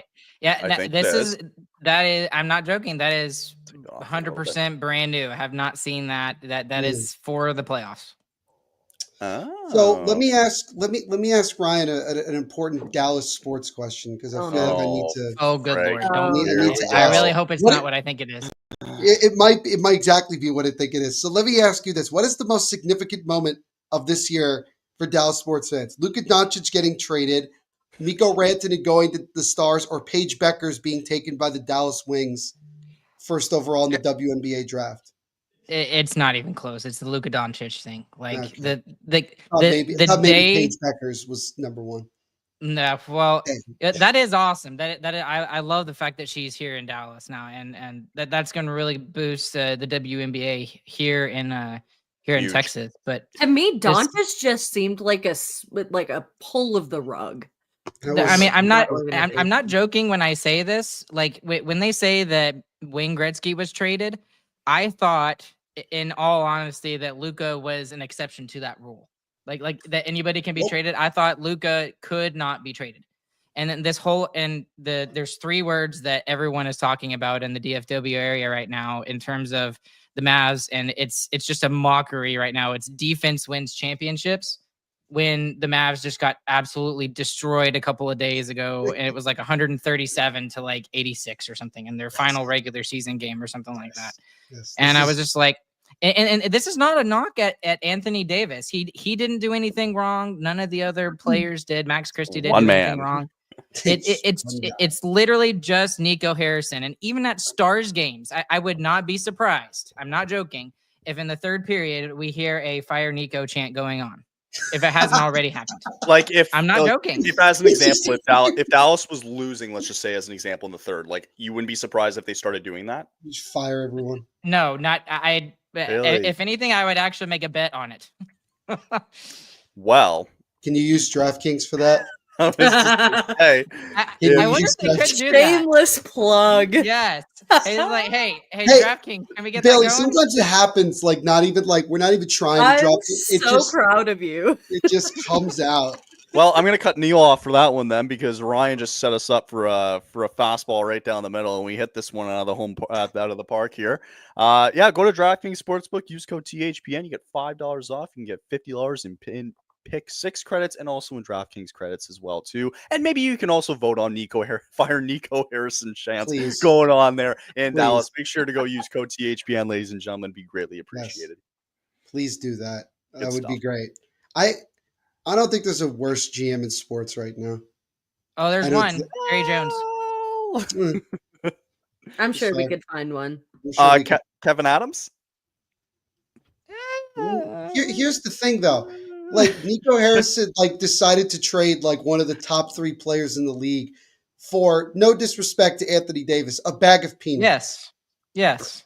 Like, Yes. I mean, come on. A half-open bag of chips said, "Here you go." Dude, heck, even the Hurricanes got more for Mikko Rantanen than the Mavs did for Luka Doncic. Was it You know, like they didn't even get the good they bag of did Lays? that, They I got like think- the baked bag of Lays. That's how bad it was. It's almost like vaguely reminiscent. Every time my boyfriend starts talking about the Nolan Arenado trade from the Rockies, Oh. is kind of what I think of. And then the Rockies go out and sign Chris Bryant for whatever reason. Okay, I got to stir the conversation here back to game Stir one. the conversation, Kyle, please. Is Rupe Hintz hurt on the bench? They keep going back to him here. Ooh. I can look it up. I'm not sure. To be That honest is with you. Rupe Hintz, right? 24. Most people in Stars fandom call him Rope. Okay, Hintz. thank you. Rope hints. They kept showing him on the bench a couple of times. It looked like he was hurt a little bit. I don't know if that's big or not. Yeah, there seems to be a majority on social media that he may have gotten hurt. Okay. And but nobody said anything yet. Okay. So- Right now, too, as well, DraftKings has the Avalanche still tonight here, game one, as the favorite to win game one here so far, even despite being no score here. God, I am really liking those green lights on the staircases. The green lights is so I'm like satisfying, really Kyle. like I'm kind of like mesmerized by it almost. Forget the I have a game. really unpopular opinion here. I think they're distracting. Oh, It's like when I you love- first- As long as they're not Very going during play, like for no, pregame and- and for postgame, I'm fine. But Fair. oh, thanks, I am Connor. just Appreciate very- it. Connor gave. How does Connor give me a donation? I just showed up. Oh yeah, Chris Drury. I mean, yeah. that's gonna be my that's gonna be my coffee. In Connor, the how about Vancouver's GM? Not doing great. Oh, Sorry, did I lose that? Sorry, is that too early? I'm sorry. no, I don't think it's. I don't think it's too early. Uh, You know who I No. could see Brock Besser being in? I could see Besser for some reason being in Dallas. I could see him in Carolina, and I think that should have happened. I think Yeah, Carolina's he- got the money for him. Yeah, true. Well, how much is Besser he makes a gonna ask whole lot for? of sense for Carolina. Yeah. The stars align for that one though. Yeah, that's right. Funny, Oh, guy. Mac. That Get was it. so Yeah. funny. Aha. So I have a question for Ryan because obviously it's stars related. What is there like a specific reason that Marshman has like a darker visor? Is it like concussion reasons why he wears that, or is he just wearing it because he thinks it looks cool? To be completely honest with you, I don't really know the right answer to that. I think it's just a personal thing of his. Okay. I don't know what it is about this year, but it has been the Pucks vendetta or everyone else's sticks vendettas against the Dallas Stars players' faces. I'm not joking. It's probably happened about 7 or 8 to 7 or 8 different Stars players where they've just been hit in the face, and it's like a complete utter weird thing. And Marchment had to basically be in almost like a full visor cage thing. And he actually didn't even take it off until the last couple of games of the regular season. So maybe that has something to do with it. He just wants to try something different, and I don't really know, to be completely honest with you, but that would be my guess. And he's just trying things out. So they just showed on I'm watching the game on TNT. They just showed Rupe Hintz. He got a puck to the ankle. So that's why he was hurt, but he's on the bench. Like he seems to be okay. So I don't. That's really know. not fun. I'm a little Nasty Bruce. I get deja vu from that because that same exact situation took Ross Colton out for a couple weeks. I love Ross Colton, Jersey kid. Yeah, Sorry, just a Jersey kid. I get Do you ever think he acts like it too. He's feisty, especially tonight. He would at some point in his career, it may not be anytime soon, but at some point he's going to be on the Devils because he just wants to play for his hometown team. I know he does. Way to bring it back to New Jersey, Neil. Sorry, Kyle. Look, Bailey brought him up. I didn't. Him up. I said nothing about so you can't get mad at me for that. Fair. I think Andrew has a question. I'll get back to it in a second, though. Neil, because it's you, dude, every stream you're on, you're guaranteed to throw out some meme-worthy moments. Have you forgotten the rock on? You did a lot. You still does it. I still do it. You act like I don't do it. You act like I'm not going to do that tomorrow. True. You're going to act like I'm not going to do that. Well, I already spoiled it earlier, by the way. Here's the spoiler. Yeah, spoiler alert is, even though it's Easter Sunday at 3:00 in the afternoon, thanks a lot, Gary Bettman, I will be live for Devils Hurricanes Game 1. Somebody's bringing you a doggy bag for Easter dinner. You know, my parents actually had to move dinner up to 1 because of this stupid timing. So for the parents. Lunch, dinner / It's not. Well, it's neither. We're having brunch, Kyle. We're eating Dinner dunch. So. But no, it should be. Yeah, I'm looking forward to it. We have a lot of live watch logs coming up, not just with me, but 2 tomorrow. Now we're gonna have 2 tomorrow, and we got 1 every single night until Saturday. There's a free slot open on Thursday. Kyle and I are going to be doing some together down the road. So yeah, we'll talk about Monday because I think Bailey also wanted to do Stars and Avalanche Monday. So, and I don't feel like being on here for 7 hours straight. So, Kyle, if you don't want to be on with me, you don't have to. Well, I mean, I do. It's my job, sorta, too. It's his job. Kind of need a break. Kind of need a break from it. Kyle's just here. That's why, like, for about the last 3 years, I've become like less and less attached to the Flames because I have to deal with hockey like basically every fucking day, and it's like great, but at the same time, it's like it's a lot, man. Kyle's kind of lying. He was attached to the Flames this year. I totally was. Yeah, he totally was. I gave up on them, and then but he gave up earlier than I did. I did. He was negative like 2 weeks ago, and they were still in it. Yeah, I did. But you know what? The way they ended the year was fun. I don't care. It looks like Dallas is going on the power play. Ooh. Let's see here. Who's the bad boy in the box? Looks like it's going to be. Oh, is it puck out of play here? Puck out of play. Ooh. It is going to be Lindgren going to the box for the Avs. Oh, I forgot Lindgren's a part of the Avalanche. Yay, Lindgren's on a good team. That was a fun little storyline because Lindgren came to the Avalanche before Casey Middlestat had been traded, and they are best friends. And so as soon as Lindgren that's onto the ice, and Middlestat are sitting there, kicking it, skating around, getting ready for practice to start, and a couple days later. He's gone. He's gone. Man, and it was really heartbreaking too because when we talked to Lindgren in the room after that practice, like they both were like lit up to be on the same team. That's sick.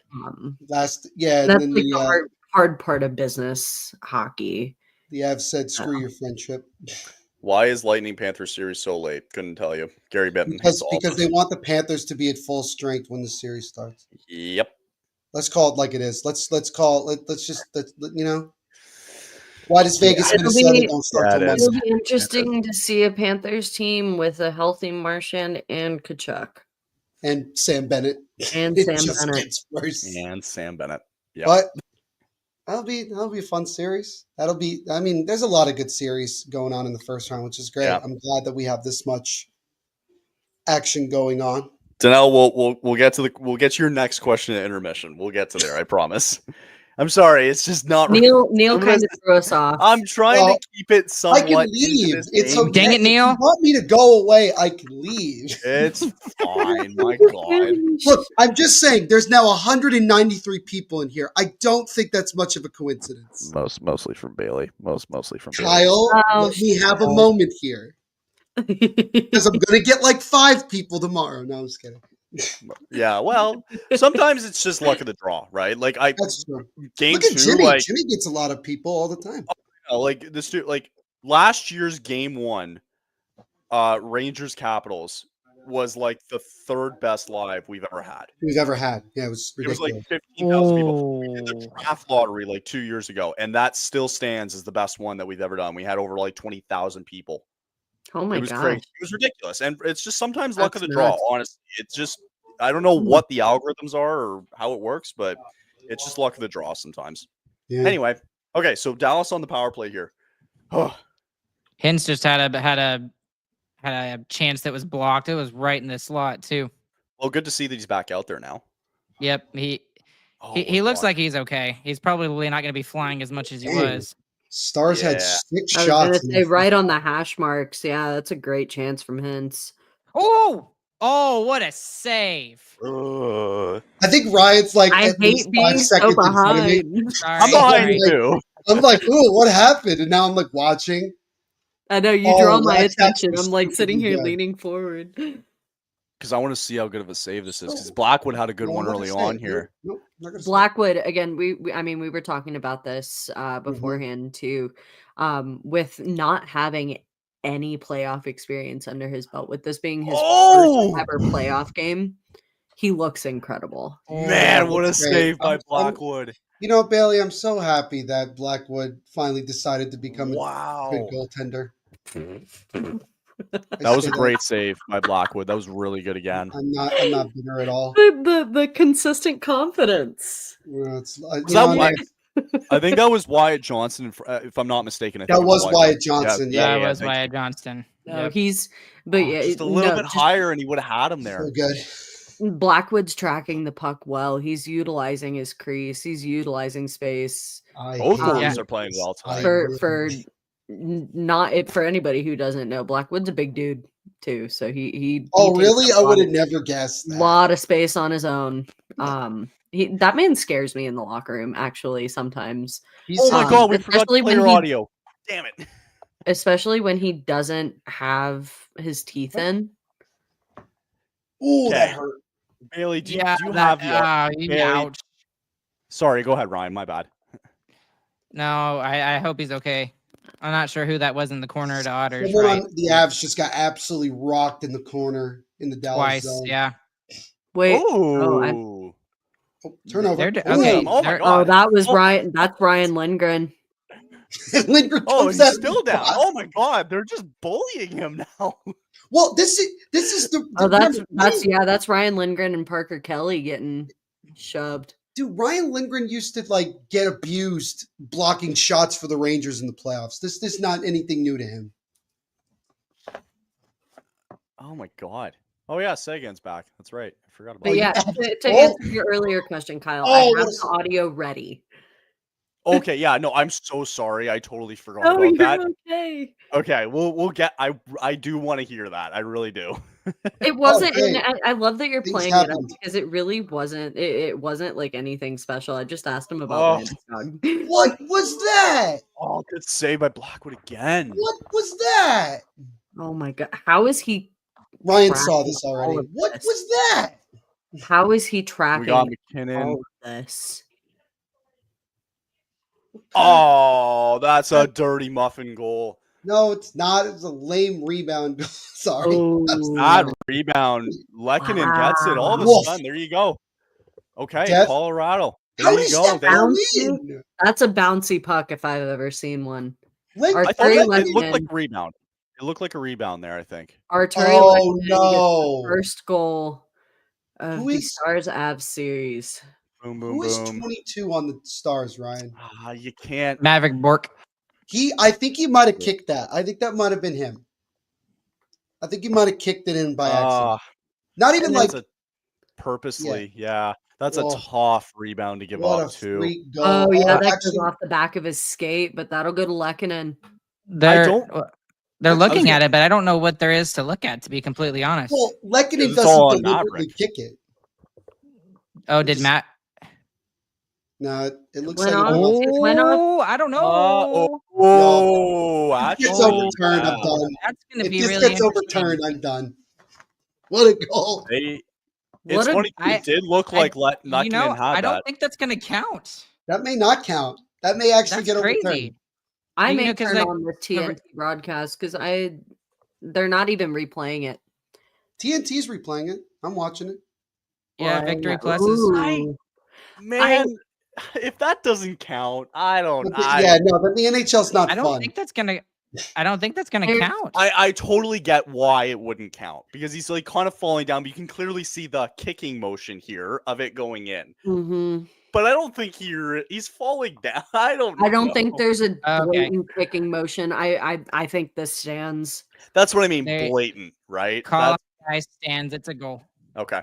The sport sucks. No, I'm just kidding. No, I understand. Like, No, Best I sport yeah. versus league. nothing. Oh my god. 24. And you know, Guys, this is a 20 good opportunity, and I'm gonna take the reins here a little bit, Kyle, and bring this up. ooh, thank you. Talking about this. Ryan, I'll toss this to you first then too, because I mean you were the one that I don't know how this stands. What's your kind of vision there? I don't know. I think it could have been called either way. I think that's why they said call on the ice stands rather than them saying that it's confirmed a good goal. Mm-hmm. But I could see how that one could go either way, to be completely 100% honest with you. It's a great question here. I will say anything I've ever, studied up on and looked at and been witness to and watching games, it has to be a blatant kick. They have to mean like the foot has to be moving forward in a way that, yes, they're trying to, intentional. Intentional. Yeah. I agree. I don't I've seen, headers get called back because there's the blatant intention in putting it with something that is not your stick. Kyle hates this. Yeah, No, just like as if like that was the first goal that we got, right. Of course, that's the one. Imagine if that was the first goal of the entire playoffs. Oh That's my how we start with that. Yeah. Like, especially after like Dallas was all over them for that last few minutes. And that's the frustrating thing, is because especially for the Stars as of late, that they have not been playing like that, where they've been dominant, and they're finally playing a way that we've been complaining about as Stars fans, at least. And then this is what they get rewarded with, is just a little bit of unluckiness. Right. I love that you bring up Kat's comment here too, because I was like, that is the most Carolina Hurricanes goal that I've ever seen. I didn't bring it up. I don't know what you're talking about. That's seriously the most Carolina Hurricanes goal I've ever seen. No idea what you're talking about. Kyle really just is bringing that up because he's hoping that Kat's gonna roast me for being here. Oh, okay. I didn't. Kat. I'm crying. I was not. You know what? We actually were very civilized on the latest episode of Surgecast. By the way, that's because the series hasn't started yet. Be quiet, Kyle. Let me talk about it. Of course, Connor's gonna no. Yeah, all right, guys, don't bring up the Devils. Let's not talk about Devils. This isn't my. Kat is absolutely right. This isn't my series. I have no say in this. None. Oh God. I'm here to watch and have a good time. Also, thanks, Kat, for watching on Bailey's Twitter and not our YouTube. That's cool. You say that, Kyle, and then she's gonna show up. Like, she's gonna show up on the stream. That's the thing. I was gonna say she has the access. Yeah, she has the access, and then you'll get roasted. Like, wow. And then you'll get roasted. And then we'll see who's laughing. Oh God, Mr. I Want Chaos absolutely wants everybody to hate each other. Thanks for supporting the network, Kat. Appreciate it. Oh my God, you have to subscribe. You're not subscribed, Kat. You have to subscribe in order to comment. That's why I tell people to subscribe. No. The truth is that she got blocked by Kyle on the YouTube channel. I don't even know how you do that. Comment. This is turning into a comedy show, and I'm here for every single second of it. That was funny. Oh my God, that was funny. I was actually I had a brain fart, Kyle, about 10 minutes ago. I said to myself, why does Blackwood wear 39 and not 29? And I was like, never mind.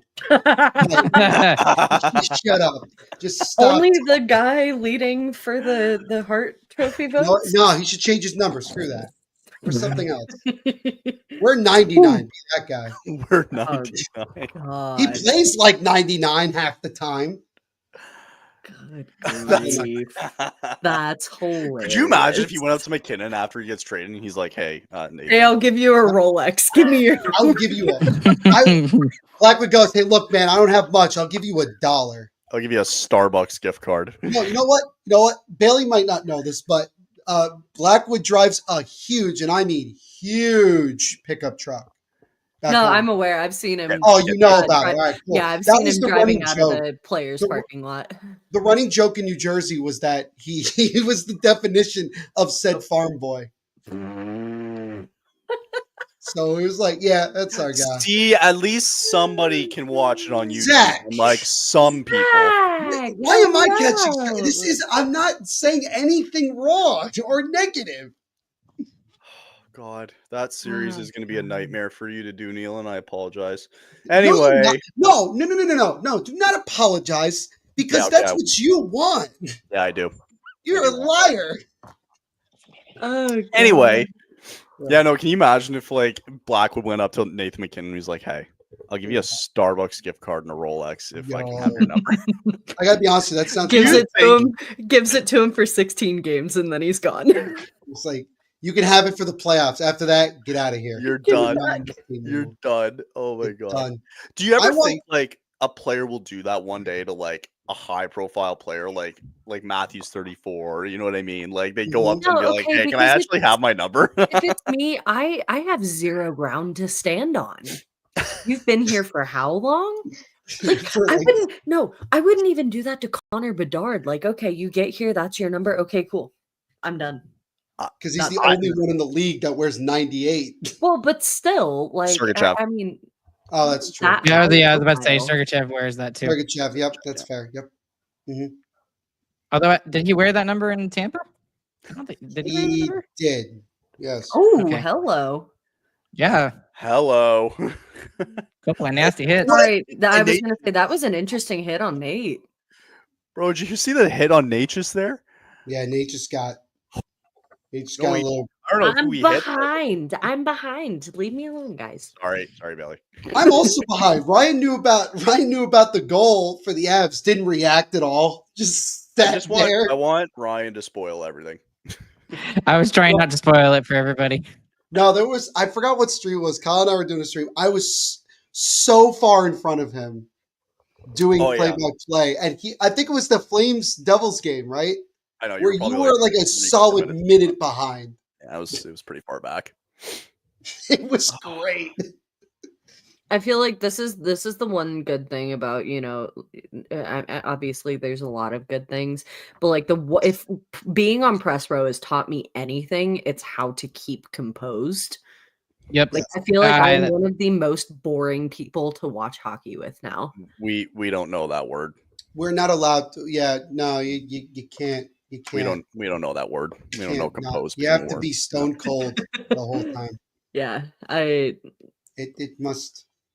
You do a fantastic job covering. Oh, the lights do light up. They do. Oh, they're on the railings. That's cool. Sorry, I was just admiring the lights again. I said that. Sorry, I missed that. Oh, did you not know they were on the railings? Where did you think I thought they were on the stairs. Kyle! You thought they were where? I thought they were on the stairs. No, that's not. Okay. It's fine. On the stairs. We have learned that Kyle might be a little blind. I'm sorry. I thought they were on the stairs. It looked like it at first, but then they go in, and I'm like, oh, I can see it on the railing now. Also, Kiwi Ranta Revenge series, anyone? Oh God, you wish you had this candle Wi-Fi. It's pretty good. Canadian Wi-Fi. It's pretty good right now. Kyle, I wish I had your healthcare. Yeah. I wish I had your healthcare. Yeah. Oh, Kyle, by the way, I've now gone to Tim Hortons at least 5 times in the last 2 weeks. No shame. And you signed up for that account, didn't you? I have over 200 points already. I am living large, bud. Yeah. When I move up to Syracuse, it's going to be game over. I'm really going to abuse it. Ryan may be quiet now, but guarantee when he does this chat with his bros, he'll rip it to the defense. I don't know. Will you? Yeah. Okay. Right. Ryan's trying to be composed during a live watch along. It's gonna be bottled up. That's what it's. I thought we didn't know what that word was, Neil. Ryan apparently does. Very true. Man, I'm telling you, I have just recently learned how to be a quote unquote media member. But the fan in me always gets the worst of me, especially in a really bad game. Like I was up in the press box for that game against Vancouver, and everybody knew to stay away from me after the game. Like we were all just waiting at the elevator to go down. Yeah, we were all waiting at the elevator to go down, and they were all just like, "Nope, don't talk to Ryan." They were like, "No." They were like, "No." Ryan gets in his car afterwards, just starts punching the steering wheel. All you hear from the media lots just bam, bam, bam. Ryan might get a kick out of this. I think the most I've lost it maybe this year was probably that Devils Stars game where the Stars took the lead with 5 seconds left. Yeah, Harley, I remember that. Yeah, I don't think I dropped. I think I dropped the most F-bombs in my lifetime. I was so angry. I did the same for the Vancouver game, and then we had a game against Minnesota early in the year where they just completely dominated, the Stars did, and they found a way to lose in overtime, and I was just utterly befuddled. I didn't understand, so I just yelled at nobody in particular. And it's even worse when I'm by myself, when I have to do some episodes by myself instead of with some of my brothers, because then it just goes nuts, and it's just consistent negative Nancy Ryan, so. Jesus. I wonder if you were I'm trying to picture it after that Canucks game. Were you verbally emotional, or were you physically I'm gonna punch a brick wall emotional? After that game, yeah, because of how bad they had been playing, it was even worse because it wasn't even mad or angry or anything. It was just pure disappointment and zero hope. I could see that. That is the worst feeling ever. And I have never felt that way since I think it was probably the 2010 season, the last time I felt that way. So I can vouch for that. I understand where that's coming from. Yep.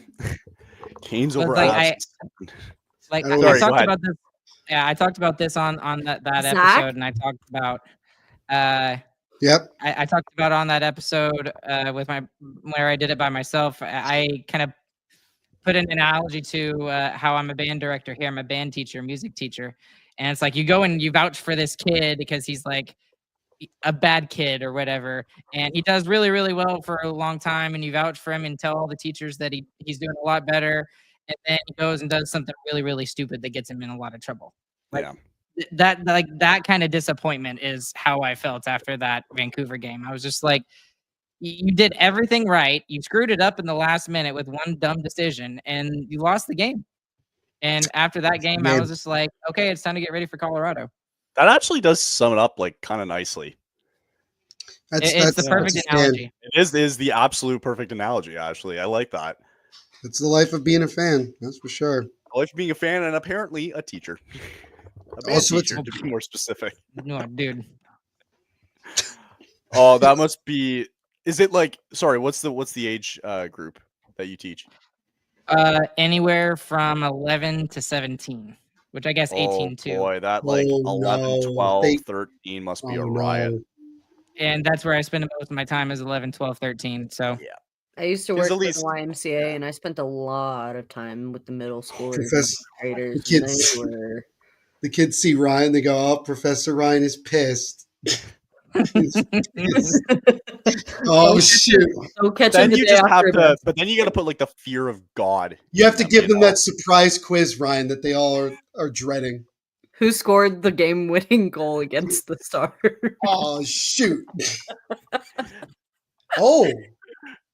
I think Listen, guys, I need you to rehearse and practice Fire in the Flames from Guitar Hero on expert mode. And then come back to me and we'll talk. Crazy. Wow. Yo, so McKinnon just got a stick up to the face and he is bleeding pretty bad. Oh, look at. Oh, wait, sorry. It's Rupe Hintz. There we go. Yeah. I mean, you can't argue that one. I love that we just skipped over Zach's talking about sorry. The final. What do you say? Sorry. No, hey, look, man, touched on it, and then it went away. We like Zach's confidence. Back up on the screen, to be honest. Okay. Also, their unpaid intern is now messaging me. Paid intern. Paid intern. Thank you. Excuse me. Yeah, Kyle. Kyle, be correct. I told you it's paid intern, not Paid unpaid. intern. I forgot. Give him some Paid respect. intern is now earning my former salary. Which, So. by the way, he also has a really sick hat that he wore on Thursday. I want to give him credit. I thought it was cool. So is this, we thinking double minor here? I think it is a Yeah, double minor. they just called it as a double minor. Yeah, cool. McKinnon's sitting there with a bloody nose, a bloody lip. Other than that, he's doing great. So it's for the Surgecast guys listening. Don't worry, I'm helping you guys right now because Richie needs some help. So I'm just that kind of guy. Don't worry about it. I know. Oh yeah, Rope. Not And the I time. love that he throws his hands up. He's like, I didn't do it. I didn't do it. Or he's doing the "What do you want me to do?" in that situation moment. What do you want me to do? What do you want me to do? You got to be in control of your own stick at all times. Yep. I mean, that's it. That's an absolute easy call for them to make. I love how TNT is progressively getting closer and closer to McKinnon's nose every time they show him. Yeah, they're just like, how many pores does he actually have on his nose? How's that? Oh my god! Zach. Listen, Zach. Listen. We're all winners here because Pat, as the number 1 seed, did make it to the finals, and everybody's happy. That was I think I said it to Kyle earlier this year. I said, Cat and I was shocked I even got there. I half paid attention throughout the year. Kyle's run to the championship this year was reminiscent of the 2021 Habs. Bro, I did the auto sim, and I'm like, oh, all right, this is where I'm at. He auto draft. No, I didn't auto draft. I thought he auto. That's the only time this is interesting timing for this because they've got the rest of the second period to play. Pretty much, yeah. Here, yeah, they don't get a shot off. This huge is kill, another huge kill for the Stars here. Well, they gotta. This is an opportunity. I imagine Ray Bennett for the Colorado Avalanche is looking at this team being like, you had an opportunity that you didn't capitalize on in the first period. You're not going to get another opportunity like that again. This is about the next best thing. Yep. Because this is an opportunity. A very good way of looking at it. Yeah. And the playoffs are made of moments. Yep. You can only have so many opportunities on the power play before it's going to come back and hurt you if you don't take advantage of it. And done. There we go. Well, Colorado has survived the power play because of Blackwood. So I was going to say he's the only reason this game is not 2-1 in favor of Dallas. See, Avs fans don't know what it was like in 2019 with Blackwood. Huh? Avs fans don't know what it's like to see 2019 Blackwood. Oh no. You would have a different opinion. Oh, I'm sure.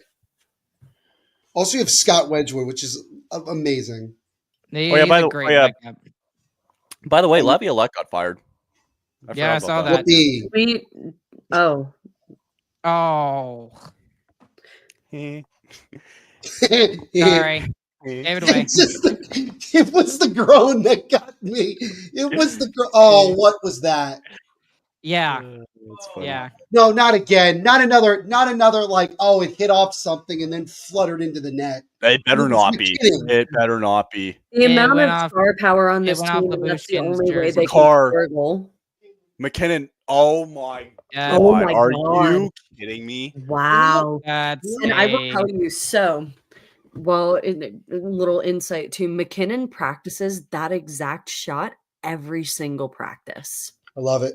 Every single practice. He's sitting there in the face-off dot, just launching, having somebody pass it from the slot and launching it at the net. Okay. So just look, I'm going to get back to that comment in a second. Just here, McKinnon, of course. It hit off, as Ryan said, it hit off Labushkin's pant leg and went in. Yeah, it didn't even go off of him. It just hit his jersey. Just his clothing. There is no blame in Jake Ottinger tonight. Zero blame in Ottinger. No, that's nothing. That's not that one. That's nobody's fault. It's just how it works. Here's the tootie for poor Ryan. Oh, wow! Connor's getting you know what? Donation. I'm gonna include that. I'm gonna include that. Ryan deserves a pat on the back as well. I'm gonna go include that after. Yeah. That's incredible. Oh, thanks, Connor. Appreciate it. Well, there you go. Sorry, Zach put up something here. I'll be at game 2 in Carolina. I should show Holla Devils sucks bracelet. Ooh. Oh yeah, Zach, where are you sitting for game 2? You're gonna give me crap. I can throw it right back. Oh. Ooh. Hey, Kyle, look at this. Oh. I love it. I'm just saying. I love it. He wasn't even on the episode, by the way, that I was on. It was disappointing. Are either of you going to any games here in this series, by the way? I'll be at games 3 and 4. Games 3 and 4. I'm hoping to be at game 2. I think I have a spot for game 2. Nice. And then I know I have a spot for game 5. That's awesome. There more than likely will be a game. It's 5, going 7 games, people. It's what I said. I think it's going to go 7. Yeah. And then Arturi Lekkonen's going to do another overtime magic because that's what he does. If Matt Duchene doesn't do it first. Oh, true. Geez. Matt Duchene had a great celebration last year in overtime. It was great. Or you're going to get like O'Connor for the Avs or for Dallas, like please. Bushkin. You know what I mean? No, it's gonna. You know what? Because the script writers have it. It's going to be Gabriel Landeskog in overtime. Don't tease me. or Rantanen. Don't tease me. That's how it works. Haley, I have the script. Sorry, I have the script. It's already written in stone. I'm still so mad that somebody talked me out of going to the Eagles game 2 to see Landeskog. What? You got talked. Someone talked you out of it? Someone I know is starting a new job, and they were hosting a game night, and this was like one of the last opportunities to do it. Right. So this would be the last time to see my friends in a while. Okay, fair. So instead of going north for an hour, I went south for an hour. It was, my friend who was in the box at the time sent me video that I ended up using, and I was pissed. Well, sorry, I missed that. What were we oohing about? Wyatt Johnson just got hit right near the big hit. He got big hit. Oh, and then another one. Oh, the turtle. Oh, guys, it's getting chippy. Oh God, this is my favorite. This is my favorite kind of playoff hockey. You guys should have seen the end of the Jets Blues game. There was a full on line brawl at the end. Good. Hello. Both at the blue line. Avalanche. I was going to say Avalanche are having. This is a late penalty. Why would you do that? No, why would you go and do something? Wait, no. Why would you do that? Lekkonen. Jeez, there's nothing necessary to do. Like, why would you go ahead and do that? Now you're putting now what you've done if you've just given Dallas the opportunity now to go into the second intermission here and be like, guys, we're coming out here with a power play. Like, we're not a fresh sheet of ice. Literally. Full fresh sheet of ice. Also, can we establish they just showed on TNT like Landeskog's reaction to said goal, and this was him.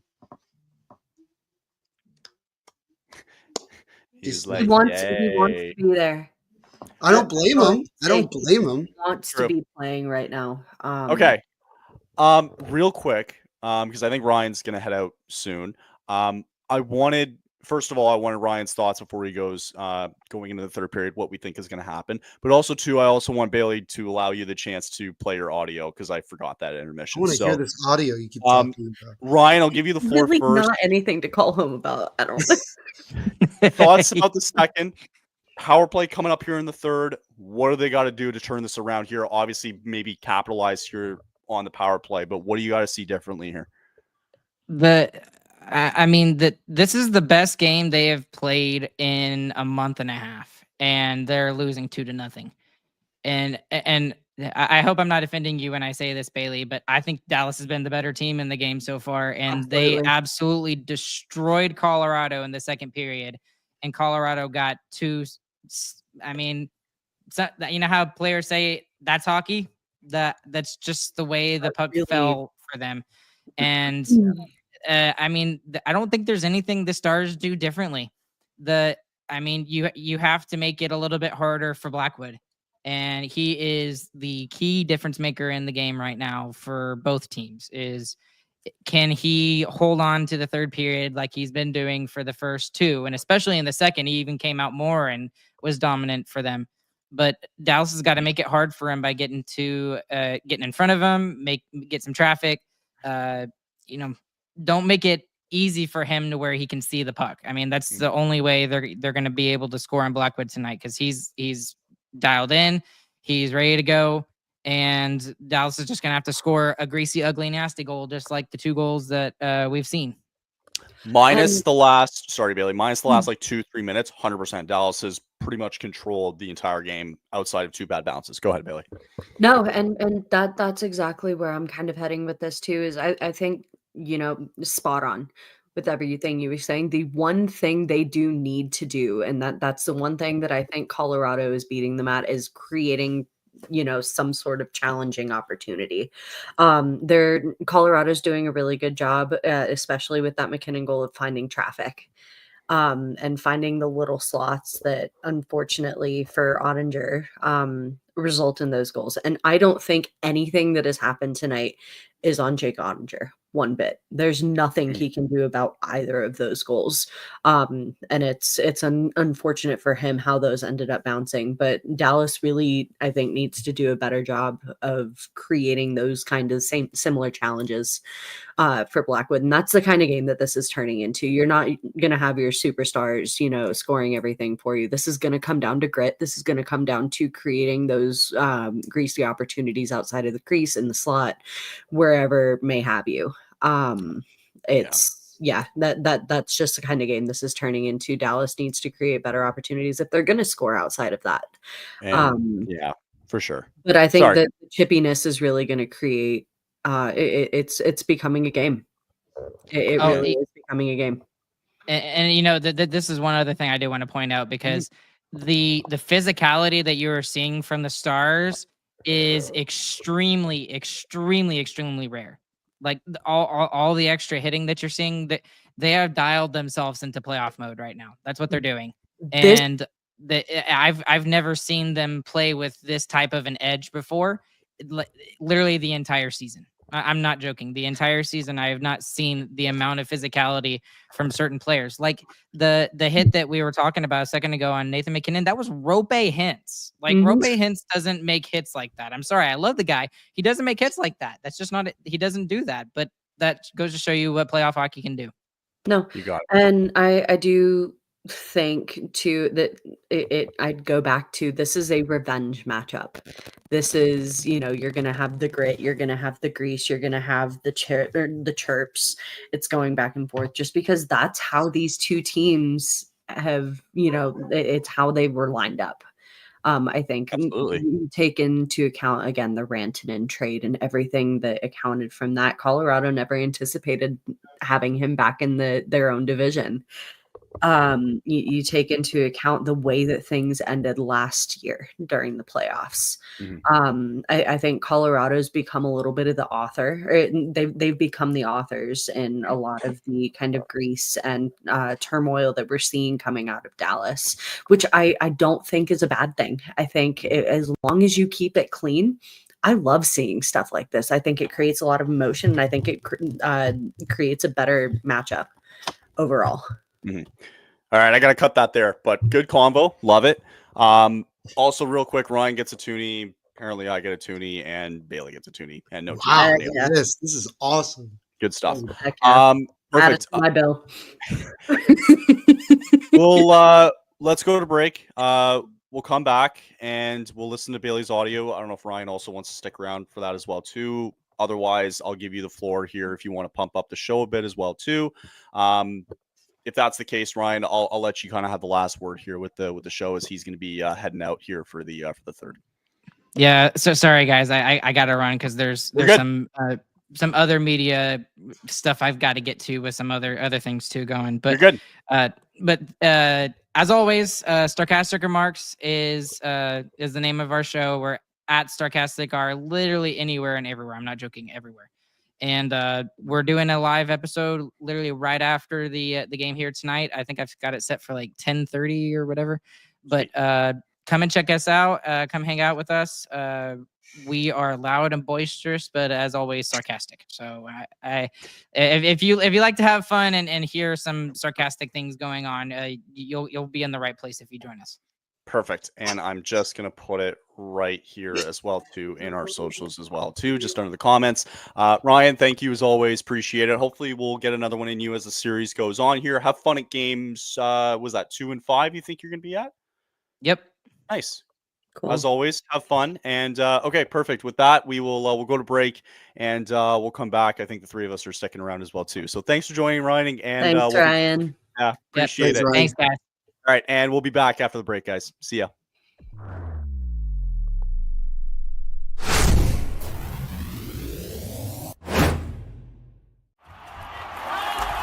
Whether you're looking for courtside or upper deck, opening day or opening night, comedy or concerts. With Game Time Picks, we make buying tickets easy by serving up only the best deals on sports, music, and shows. What time is it? It's game time.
Whether you're looking for courtside or upper deck,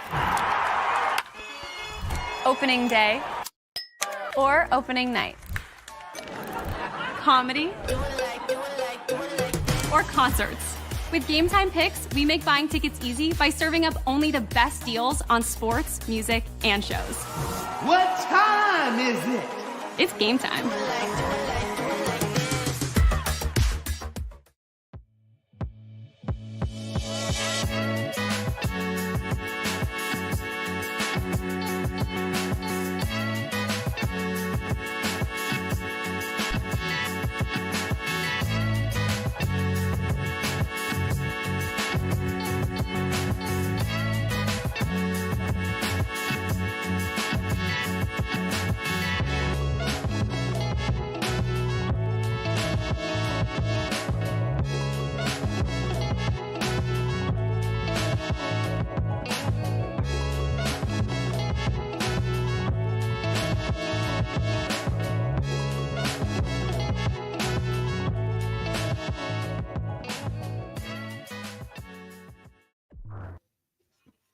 Hello, friends. Back to the three amigos instead of What are you, Jim Nance? Hello, friends. Listen, don't Kyle, get me Kyle, started. the Masters is over, okay? I know it's Don't hard. get me started on the Masters. Don't get me started on golf. No, Neil. Bailey, you got to go to the last episode of Flames Cast. I think we spent a good, 20 minutes at the end of the 20-30 minutes talking about It was golf. just about the Masters. Yeah. Just about the Masters. Why am I not surprised? Bailey's like, what's the Masters? No, okay, I'm gonna be completely honest. I don't get golf. It's not my thing. I am taking lessons this summer to hopefully get better. You know what? Okay, good. Like, honestly, for something And like I that, understand it a little bit better because a lot of the people that I'm friends with and involved with up here in Colorado love it. but I appreciate that because it should be just to like, even if you just go play 9, it's more of just like an excuse to get out, go for a walk, whatever. You whack a couple balls, even if you miss it, it's fine. Nobody cares, right? It's just an excuse to get out. That's all. Yeah. No, Yeah. and so that's what what it is. And Zach can back me up. I went to go to the driving range with a friend of mine, and ended up borrowing some of their like a driver and a wood or whatever, and just went to go, what like hit some balls, and forget about life, whatever. And I found out that I suck at golf. Like, it's awful. Like, it was not pretty. Like, I've had better. Like, even going to Top Golf, like, it's not pretty. And I tell people to look away because it truly is, like, it's embarrassing for me. I can't imagine what it's like watching it. I really want to go to Top Golf one day, but that's how you're supposed to be at the beginning. Like, Go when you're support right? the Carolina Hurricanes. Go play Top Golf. Their owner is actually also the owner of Top Golf. So fun little tidbit of information. See, I don't really want to do that though. Fair. Okay. Kyle was geeking out about getting his new clubs. You have no idea. I think is hilarious. I saved $600 on a set of irons. Yeah, you did. Because I saved up gift cards, and I told everybody at Christmas, I was like, "Don't get me anything, even if it's like $20 on a gift card. I don't care. Get me what I want." What I thought was hilarious, and everything. You know what? I'm sport. You know what? That's Also, enough out of you. Shout out to Kat for like the ultimate YouTube profile picture, by the way. Love that. Loving it. So what I will say is kind of funny for me, and the big reason why it's kind of come up more lately is I bring it back to last week's practice. And the Masters are going on, and Parker Kelly and Miles Wood and Mackenzie Blackwood are just sitting in their stalls, like half undressed from practice, watching, tuned into the giant flat screen on the other side of the locker room. They're like, everybody shut up, go away. Like, no, we as media were like, not bothering you. Like, you do what you want, and they're just talking back and forth. I'm like, I'm not even touching this. I'm really jealous too. Not my wheelhouse. That's pretty cool. Okay, audio. Okay, so I don't know why you keep hyping this up. So Kyle's hyping this up. I want to hear this. For context, when I first got to Colorado, one of the first things that another media member told me was that Nathan MacKinnon is really, really intimidating in the room. And I, ever since then, I've been terrified of asking this man a question. Or getting involved in the scrums. I asked my first question to Nathan MacKinnon on Monday, and it was solely about Gabe Landeskog. It wasn't like anything exciting or whatever. And he's known for being kind of short with media. He really does not like all the cameras and microphones in his face, which I can't really blame him, being one of the best in the league. I'm sure he gets it a lot. Totally. But this is Nathan MacKinnon talking about Gabe Landeskog's return and gearing up for the upcoming series. Let me make sure my volume is all the way up.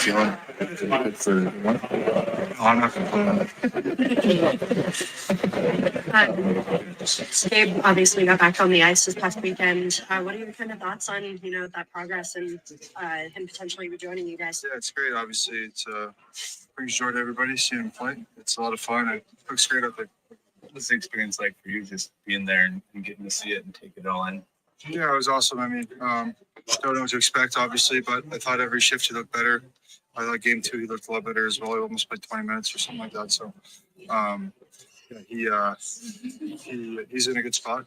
Hopefully, he can keep progressing, and we'll have him back here this weekend. You see the player he was in there? Man, yeah, it doesn't leave. I mean,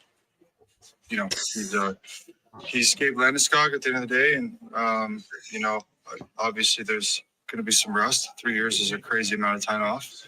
And he hasn't really been practicing that much either. So we've just been so busy. There's been no practice, which is too bad for him. But I think he looks great. And game situations, you can still see those instincts are there. He's still got it for sure. How important is it for you to get this rest before the playoffs start, mentally and physically? Off there just because we kind of that was so cool. Oh no, I'm glad I hyped that out. That's so sick. Yeah, that must be like, I think he answered that fairly well, actually. I don't think that sounded very like short-sighted. Like, he seemed like encouraged by that. No, I don't know, when cameras and like microphones and things really aren't in his face, he can be a little bit more animated. I can't speak English today. Good grief. Animated, got it. Animated, yep. Animated. We're getting there. No, he can be a little more talkative, a little more animated. But he really like zones into, hockey player mode Yep. when the Yeah. media is in front of his stall. And there are other situations where he, gets very short, or one of my colleagues was talking to me, was like, the first question I ever asked him, he looked at me and made me feel like like I was the stupidest person in the world for asking the question that I did. So that's kind of what scares me, is like, I don't want to feel stupid in front of this man. Are you kidding me? But no, I feel like that's like I feel like that was a good kind of ease in for me to kind of like talk about. I was exactly gonna say that. I thought that was a very like there was a great way to exactly, like ease your way. It's your first time doing it. It's clearly nerve-wracking a little bit, but it is like, you want to see what he thinks. Like, hey, it's got to be exciting for him coming back, like what the vibes are. I thought the whole interaction there like kind of flowed fairly nicely there. I love that he started off because he didn't play the last 2 games. He was a healthy scratch just to get some rest and getting game for the upcoming series. And one of the reporters jokingly asked him, he's like, you get to go for upcoming series? He's like, no, I'm not playing. No, I don't feel like that. Nice. Game 1 of the playoffs, I'll screw that. Landy's my favorite. He's like sick. I think he will. He was really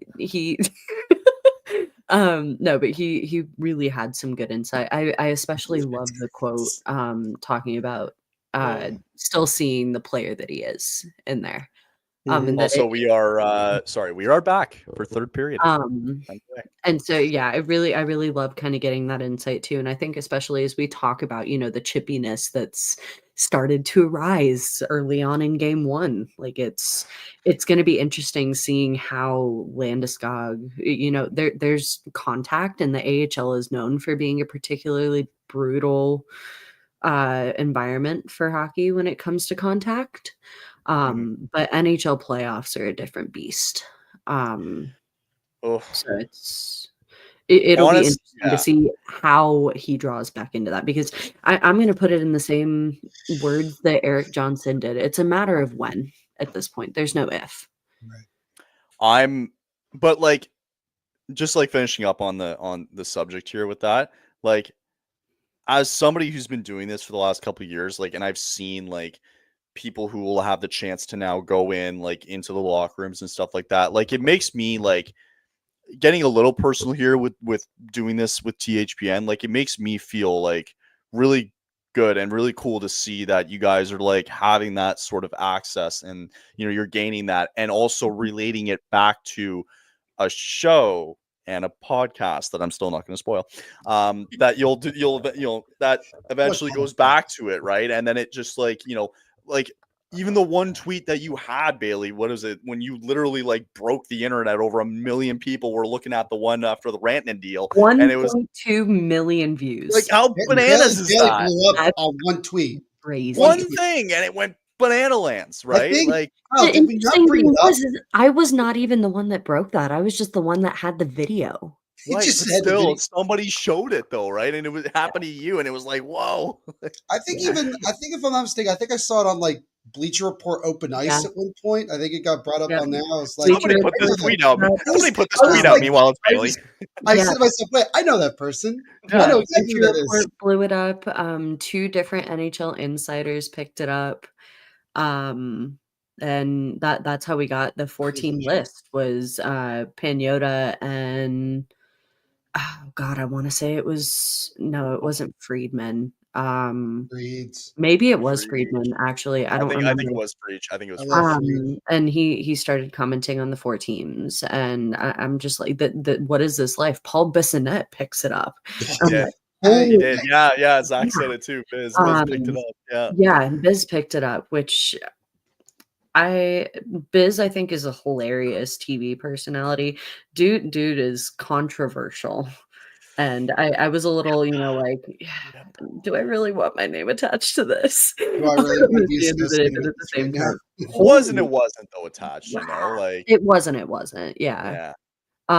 But no, that's been like the coolest experience ever is like having that opportunity of like, whoa, like I'm out here. Like You that's are. crazy. I've made it. You are. And also that too, is kind of like an I made it moment. I think my first I made it It's pretty moment close, too.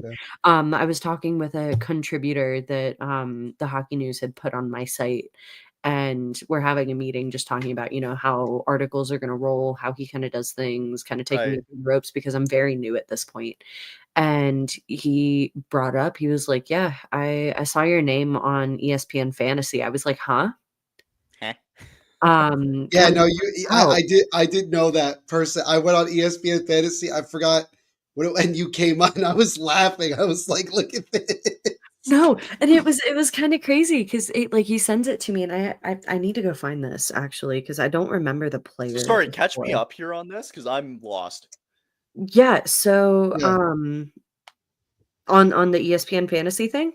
Yes. Yeah, when you go to like the news section, you know what I mean? Like, yeah. So when you click on a player, yes, it'll give you so if a player is like day to day, it gives you like the latest information and news on what's going on with that player. Right. And Max Miller, who writes for the San Jose Sharks, which if you guys are looking for great Sharks coverage, go follow Max over on X. He's incredible. Max is awesome. He sent me an image, and I can't remember. It was Oliver Shillington. Head coach Jared Bednar said Monday that Shillington upper body is considered week to week. Bailey Curtis of the Hockey News reports, and that was kind of like my whoa. ESPN Fantasy is tracking my stuff. That's sick. That's kind of crazy. That's cool. Oh, that's sick. Which I try. I'm obviously trying to like rein this in. Obviously, it's a really really cool moment. Yes. And it's one of those things like internally, I was just like, whoa. Yeah. Yeah. So, No, I get it. Yeah. I think my peak a little bit was chatting with Riley Cote. Oh my god. Yeah. Wow. So that was cool too. Like, it's funny, like the more you do this, the more you like have these conversations with these kind of people, the more like down to earth it is. You know what I mean? No, and I was talking about Scott Wedgwood earlier. Like that is one of the coolest things when a player can kind of like sit and let down their walls a little bit. Honestly, Kat, yes, It's the best. It was. I mean, like it was crazy. Yeah. I can confirm Kat is completely over talking. Yeah, that's right. No, but like being able to be the person where those walls kind of come down a little bit, and really, I can go into that locker room and feel like I'm talking with some of those guys candidly. Right. It really is such a cool moment. As a person to sit there and like be that other person that they're kind of like talking to. Whoa. So, all right. Well, anyway, it's very exciting to see what Bailey's got cooking. Interference. There's going to be a penalty against Manson. He cross-checked Marchman up high. Any blood? Doesn't look like it. I don't see. It looked like he pushed him up high. I don't know if that's a cross. I don't know what they're going to call him. He did catch a cross check. Did you see the way did you see the way Marchman like snapped back? Yeah. It did not look pretty at all. His head. Can I say he kind of sold that? Yes, you can. You absolutely can. He totally did. I was trying to say it without saying it, but that looked. No, Bailey has to be like impartial. Can't really say completely that. No, it looked like. He sold it. He sold that. Yeah, he sold that. Okay. The clip of my interview. This will be up on YouTube. You can go back and check it out a little bit. Go back by I don't know what 20 minutes. Yeah, it was just just before we started the third period. Andrew, right before the start of the third period, you'll find you'll hear it. You'll be able to hear it absolutely, which is cool because we don't get audio like that on these streams very often. Yeah. That's really cool. Actually, you know what's funny, Neil, is I'll have audio for Flamescast on Monday. Oh, really? Yeah. Love that. Is it a surprise? I'm gonna just wait. Let's see what it is. I can leave it as a surprise. It's just Yeah. Craig Conroy talking, but it's important. I like listening to Craig Conroy talk. Yeah. I'm gonna bring That's it up. unfortunate they couldn't keep that in the zone. Jeez. Rantanen, Duchesne, Harley, Wyatt Johnson, and Rupe Hintz all out there for the Dallas Stars right now. They got to do something here on this power play. You got to. This is one of their only opportunities, I think, to get a gain on Blackwood. Rantanen's like kind of been a no-show so far. Like when they're pressing. Oh, wow. He's been invisible so far. Oh, wow. Who's shocked about that? Me a little bit. Right, Kat? Right, Kat? You and I can agree on that one? We can agree on that? Please? Yeah, I don't like. See, I don't like the hit from Manson. I don't either.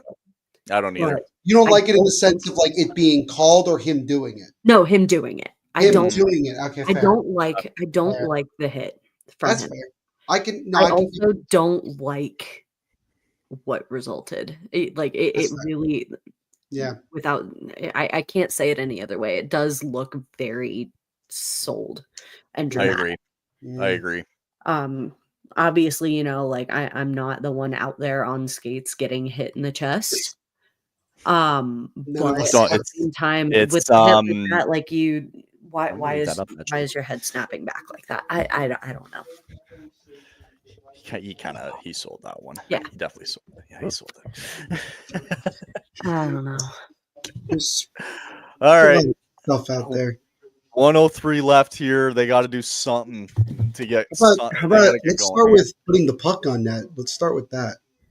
I mean, which I'll throw the question to you guys, and I feel like this is good, kind of getting an outside perspective that's not one way or the other.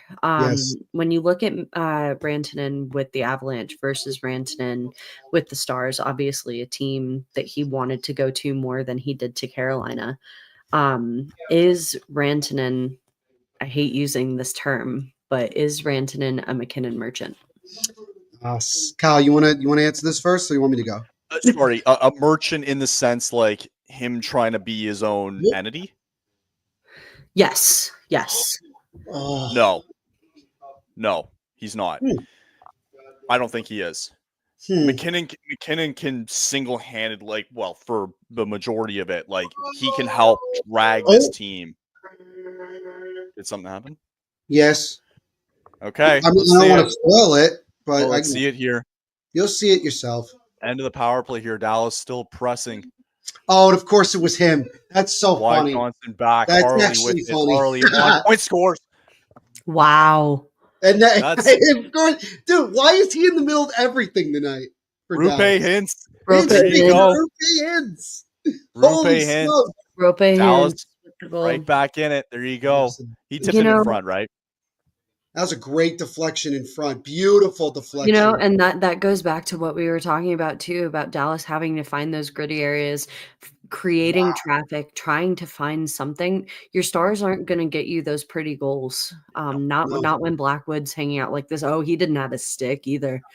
Also, to be fair to Blackwood, that puck aggressively bounced off the ice and in. I mean, that was kind of it did. It was a ridiculous deflection. Way to strap your helmet on too, Rupe. Bouncy. Just strap your helmet on. All right. We got a 2-1 game here. During the regular season, Neil, how I've really wanted overtime. During the playoffs, I don't. What? You suck. Sorry. Yeah, I don't want to deal with 2 overtimes. Kyle wants to go to bed. That's what it is. Kyle just wants to go to bed. Oh, I'm an East Coaster, okay? Well, I want to go. Also, while we're on the subject, let me find it again, because some of the times for some of these series are ridiculous. Like, let's talk about. Can we talk about like the first game tomorrow? Mm-hmm. It's 3:00 on a Sunday. Yeah. Whose idea was that? But also, like, you're looking at 10 p.m. I understand Edmonton and LA are on the complete opposite side from Eastern time, but 10 p.m. is on a the best Sunday. you could do when you're giving other guys 2 matinee games in a series. Also, Vegas playing at 11 p.m. by the way, Eastern. Also, That's how what I was about trying to find. how about this? We just brought this up before. Panthers Lightning doesn't even start till Tuesday. We talked about that earlier. Yeah, we Like, did. what is happening? Yeah, we talked about it. I'm about to go find the TNT broadcast. The fact that I'm this behind is ridiculous. Yeah, go to TNT. Oh, okay. I wanted to go back to Bailey's question though. Of Rantanen being like an entity of McKinnon. So no. Yeah, so no. Like the pressure's on him now in Dallas because all eyes are on him. Right? Yeah. Like you wanted the money, you wanted the term, you're now the guy. Right? Basically, all eyes are on you in Dallas, right? And it even doesn't have to be like him carrying the team, but you damn well better be one of the biggest reasons why your team can advance further on, right? I agree. So, but I think McKinnon's he's a different animal. He's on a different tier level than Rantanen. So, no, I don't think he's a merchant of him. No, and I think, and I want to add before I throw it over to Neil too, is you look at what Nechas was capable of in Carolina, and then afterwards, he's a skilled player. He was absolutely a skilled player with Carolina. He was a player that was highly coveted with Carolina. There were some skills that he took with him that I think Carolina definitely missed when he left. But you look at the next gear that he's been able to find next to Nathan McKinnon. You could say it's because, lefty's finding a righty finally. And, that just kind of works out in Netch's favor. But it also, I think, speaks to, playing next to one of the best players in the NHL. That's right. Yeah. Because I think, I also want, and sorry, Neil, I don't mean to cut you off, to give your opinion here. No. Rantanen, I think by the end of his career, you're going to look back, and I think he was going to be more effective in Colorado than where he is now. 100%. I would agree.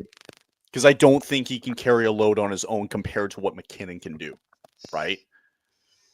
So, sorry, Neil, go if you want to give your opinion, your 2 thoughts. Yeah, I think it's going to be really telling throughout this series. And Connor's got a good point here, yes. For sure. Yeah, no, I mean, I think it's going to be really telling the whole series to see what Rantanen can do. I mean, obviously, so far here in Game 1, he's been kind of a no-show, but I think part of it, I'll be honest in saying that, remember, he hasn't been in Dallas that long. I don't want to make an excuse for the guy. True, though, he hasn't. Yep. He hasn't. But I think that overall, I think Rantanen at some point is going to prove that he isn't just a byproduct of the guys that he plays with, and that he can be more of a play driver. We see the ability that he can bring on a night-to-night basis. So it's just going to be a matter of getting close here. I was going to bring this up. I didn't want to cut you off, Neil, but yeah, Stankoven, even without Stankoven, taking Stankoven out of that equation, look at all those other guys he's still got to measure up with. Sorry, I didn't realize what Zach was saying, but I had to go back on Connor's message there. Yeah, that's right. Stankoven's not on Dallas. Sorry. Yeah, okay. Part of that trade. Halfway through the third here, 1-goal game. Colorado's got to find the insurance here. They cannot. Kyle's going to hate me for saying this smells like overtime. Stop. I hate you. I'll do play-by-play in overtime if you guys want. You want. Well, Neil's got to save his voice for tomorrow. I do have to save my voice for tomorrow. Yeah, you do. Neil will be live for Game 1. Devils, Hurricanes, Game 1. And then we'll have 2 streams tomorrow. We have Grant doing Game 1 between the Senators and the Maple Leafs. So we got a fight going on. We have pleasantries. So who do you think?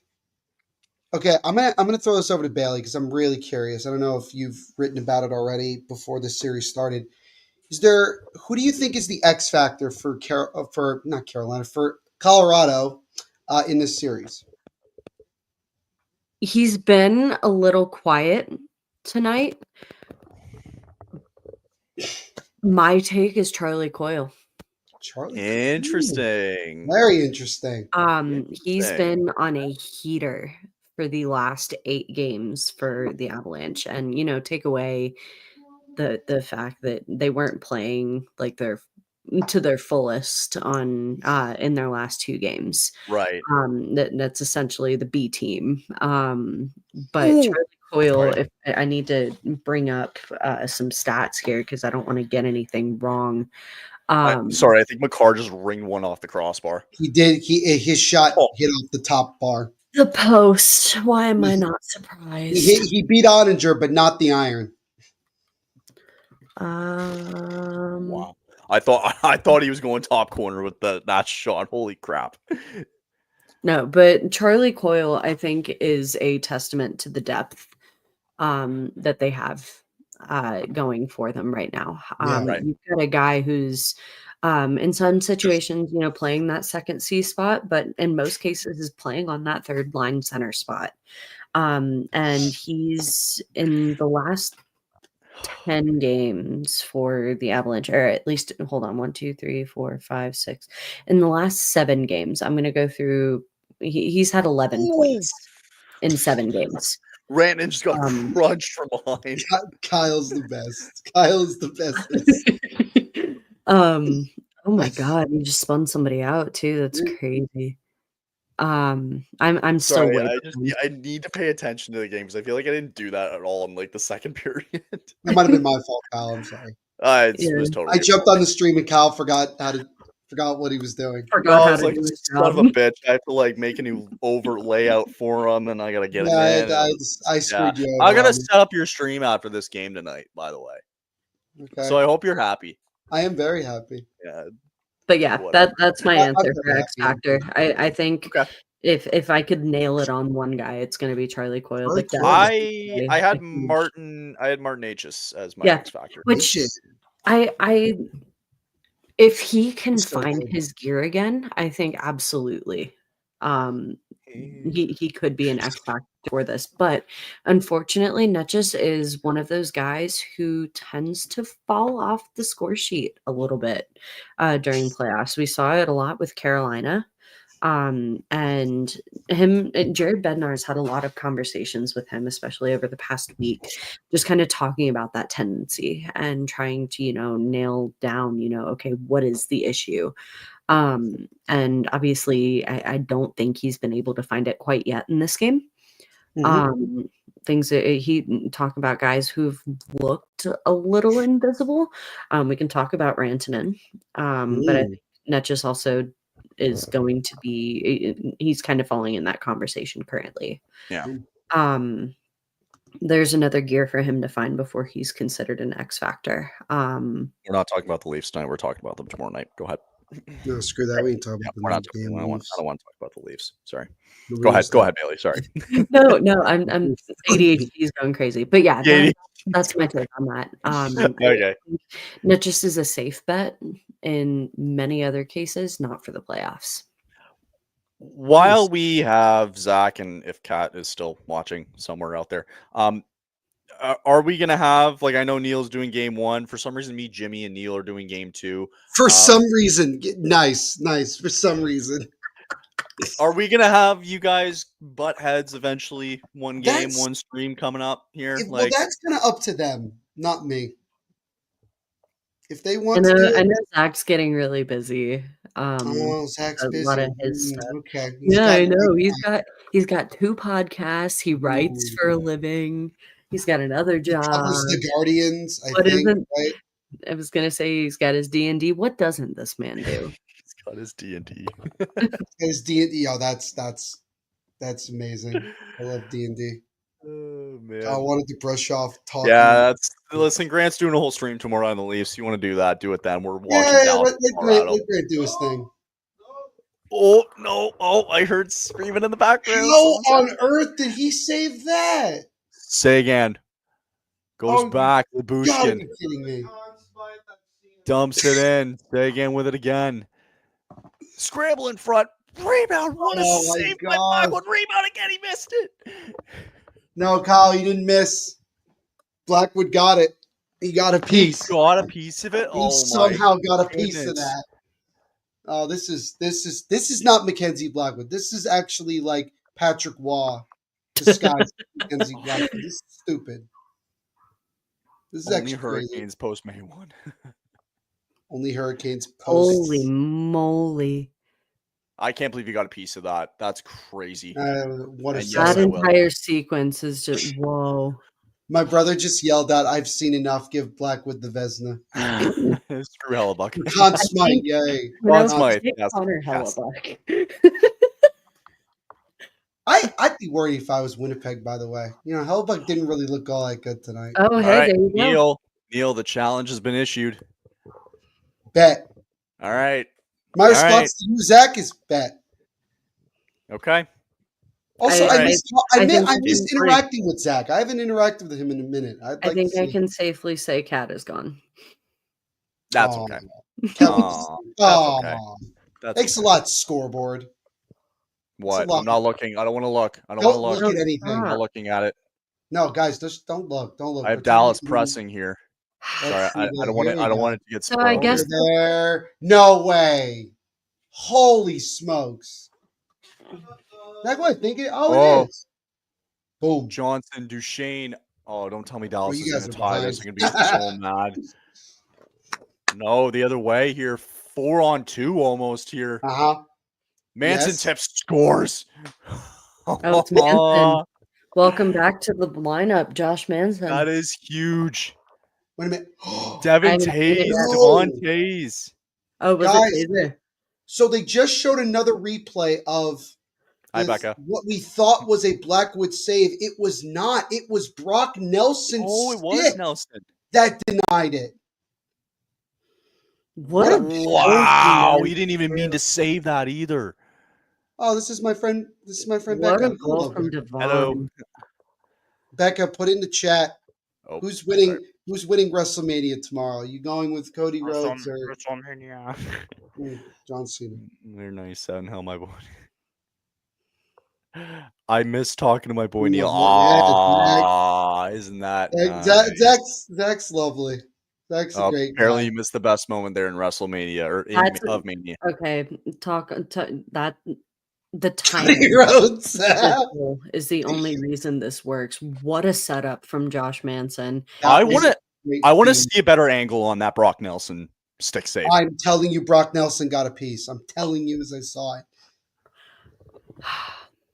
Wow. Also, like Josh Manson. Wait, someone mentioned, I think it might have been Bailey. Someone mentioned Logan O'Connor, and he got an assist on that goal, by the way. Someone mentioned Also, Logan. too, like Josh Manson to Devon Taves, like pressing, like in front. Why is Devon Taves on the rush? actually Like, why is he there? Why is he there? No, and that just goes to show, the versatility that a lot of these guys have. Devon Taves he's had situations where he might be a little out of position, but he plays well. The guys really do a great job of covering for each other, and a lot of that chemistry that they've built up since the trade deadline with some of these new guys coming through too. Also, sorry, 6 minutes left in the third, Becca. Sorry, go ahead, Bailey. No, and that's kind of where I'll end off on that. Devon Taves, talk about an X factor for a season. He Bye, Zach. Oh, bye, Zach. All right, bye, Zach. Sir, I wish you the best. I wish you the best this series, my friend. Yeah, very actually, nice. I don't wish you the best. I just wish Get you some the rest, man. Get some rest. Get some rest, buddy. I think But Zach, did Zach say he's going to game one? I think he did, right? He's going to game 2. Game 2. Okay. 2. Nice. But no, Devon Taves, I think, has been one of my favorite guys to watch this season. Just what he's been able to pull out of his bag of tricks from the blue line, especially. A guy who went very underrated for Team Canada, by the way, in 4 Nations. Absolutely. Oh, you're sitting on press row, Zach? Ooh, what's Zach? You're sitting on press row? Look at Zach. Look at Zach. Can I get some further explanation on press row? Like that's where he was chirping me because I mentioned it. Press row. Got it. Zach's really. Never mind. You haven't noticed, Kyle? Zach's really cool. I agree with that. Did you know he does 2 podcasts? Yes. So I've been aware. Believe me, I've been aware for a while. Full season credit. Yeah, I was on Locked On. I was on. I was not. I haven't been invited. I got invited. I was on Surgecast, and guess what? Zach wasn't even there. So you know what? Like, I'm upset about it. You know, I like the paid intern more now. There, I said it. Oh god. Womp, womp, I feel very bad. What is his actual name? I'm sorry. What is his actual name? Winnipeg ended up winning that one. Kyle Who was Connor scored with like just over a minute left, by the way. So Jets won game 1 5-3. So they lead the first round series 1-0. Nice. Yeah. Ooh. Neil, Sunday night. Come on, and we'll talk game 1. Sunday night. We'll sounds good. Zach, if you're not doing anything in the second or third periods of game 1, you can always jump on the stream with me. We'll have a grand old time. You don't need to talk to your family. You don't need to hang out with your family. Hey, you got to give him credit. He's been backing up the.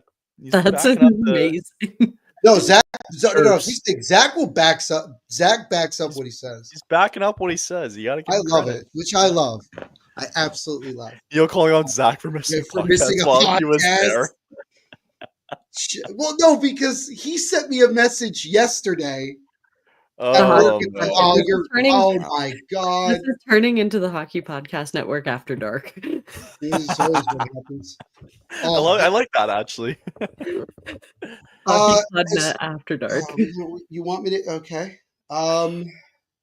I guess I'll be kind of quick with it. Be quick with it, yes. Yeah, I'll be quick with it. Andre Palat did practice. He's on the 4th line. Okay. So wonderful. Kind of the thing I expected, considering he's really been struggling in terms of scoring. So we'll see. Pretty much other than that, everybody is ready to go for tomorrow. Rumble. And Sebastian Aho with the ultimate quote saying, "No, what we are nobody is friends." Zach, the door is open if you want to jump on here. Like, okay, we're talking about Av Stars here, guys. I know. What are we doing here? We got to get back on track. Kyle. This is why I feel like I need to leave, because otherwise people are going to ask questions that I don't bring up. Devils questions. Yes, just don't bring them 5 minutes left here in the third. We got a 3-1 lead here. God. Man, I think Devontae's kind of just shut the door there. I'd like to point out this fun little stat too. Scores 3-1 in favor of Colorado. Dallas currently holds the most shots on goal, 24-22. Pretty low. I think it's been pretty even, honestly. Like low. I will say the second period definitely missed trip there. Exactly. There you go. No, Dallas definitely had the edge during the second period. I think Colorado held a bit of the first. For some reason, I was expecting like shots in the 30s. You know what I mean? Same. Yeah.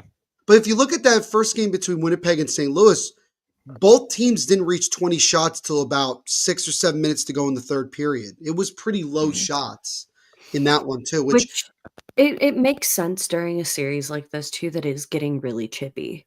Yes. That is like physicality has really been the name of this game. Sure.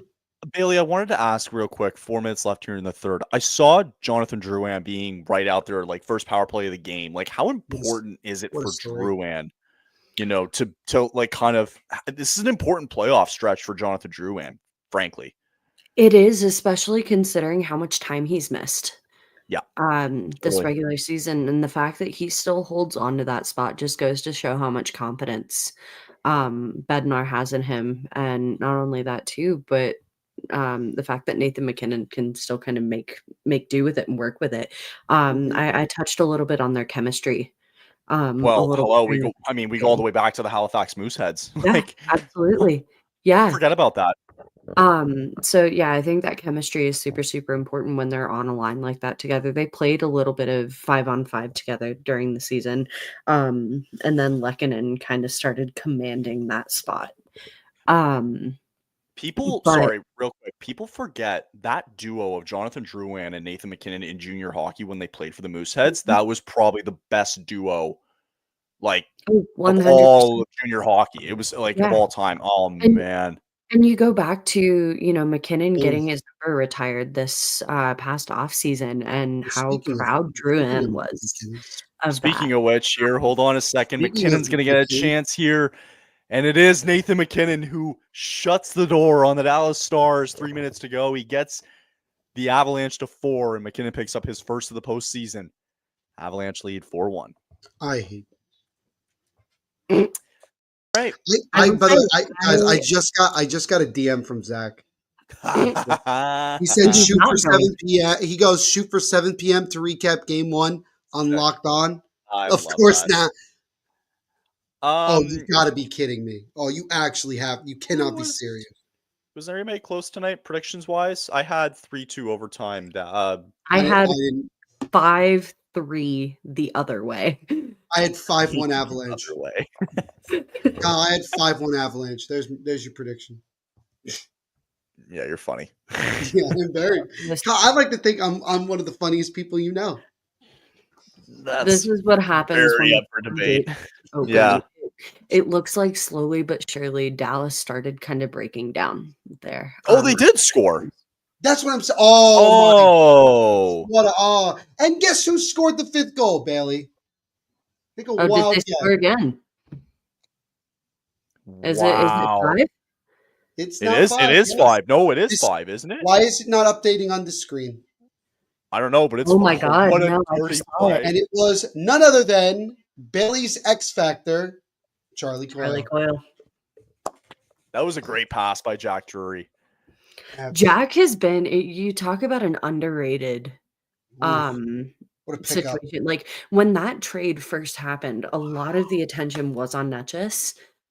Jack Drury comes in and he really is one of the, like, if Carolina taught him anything, it's grit. He's a fantastic bottom 6 forward. Oh my gosh, absolutely. You come in and you slot in on that third line center spot before Coyle gets there, and you're going like 9 times out of 10 plus 50% on faceoffs for every single night. Like that's exactly what he was brought in to do, and that the playmaking ability that he has, the ability to kind of get into dirty areas and create something out of it is just kind of a cherry on top, I think, for this team. There is I'm thinking about this now. There's a real possibility this series could get out of hand quick. Mm-hmm. Because now, if you think about it, it kind of forces Dallas now to win game 2, right? Yep. Because you cannot go back to Colorado down 0-2 and Gabriel Landeskog could return for game 3. You can't go down 2-0, man. If it's 2-0 Avs and then Landeskog comes back for game 3, I don't care. Avs in 3. Like there's times where like teams have been down 2-0 and you're like, okay, well, still they can go home and still make something out of it. Forget about the 4th game. Avs in 3. You know, it's like Shannon Sharp, and he's like, I don't care if it's Serge Ibaka, Chewbacca, Waka Flocka, Lakers in 5. That's amazing. It's the same vibe. No, this really is, like talk about things just kind of breaking down for Dallas. I mean, the floodgates just opened. I feel like it's a gut punch in a way, honestly. It is a total gut punch. I feel like it's and you know what? This is the thing. This is what people were talking about on the outside, looking at the Avs as we got close to the playoffs and saying that this is an Avs team that could very well go on a very long run in these playoffs. Cool. And let's just talk about it too. This is the healthiest that the Avs have been all season. Absolutely. Perfect timing. Perfect timing. A lot of these guys were kind of dealing with minor things going into playoffs, which is why, they saw fit to sit a lot of their guys. They weren't trying to, as soon as they saw the opportunity for that second spot in the Central slip out of their hands, it really became like, why are we pushing guys when we don't need to? Yeah. When everybody is dealing with a little bit of something.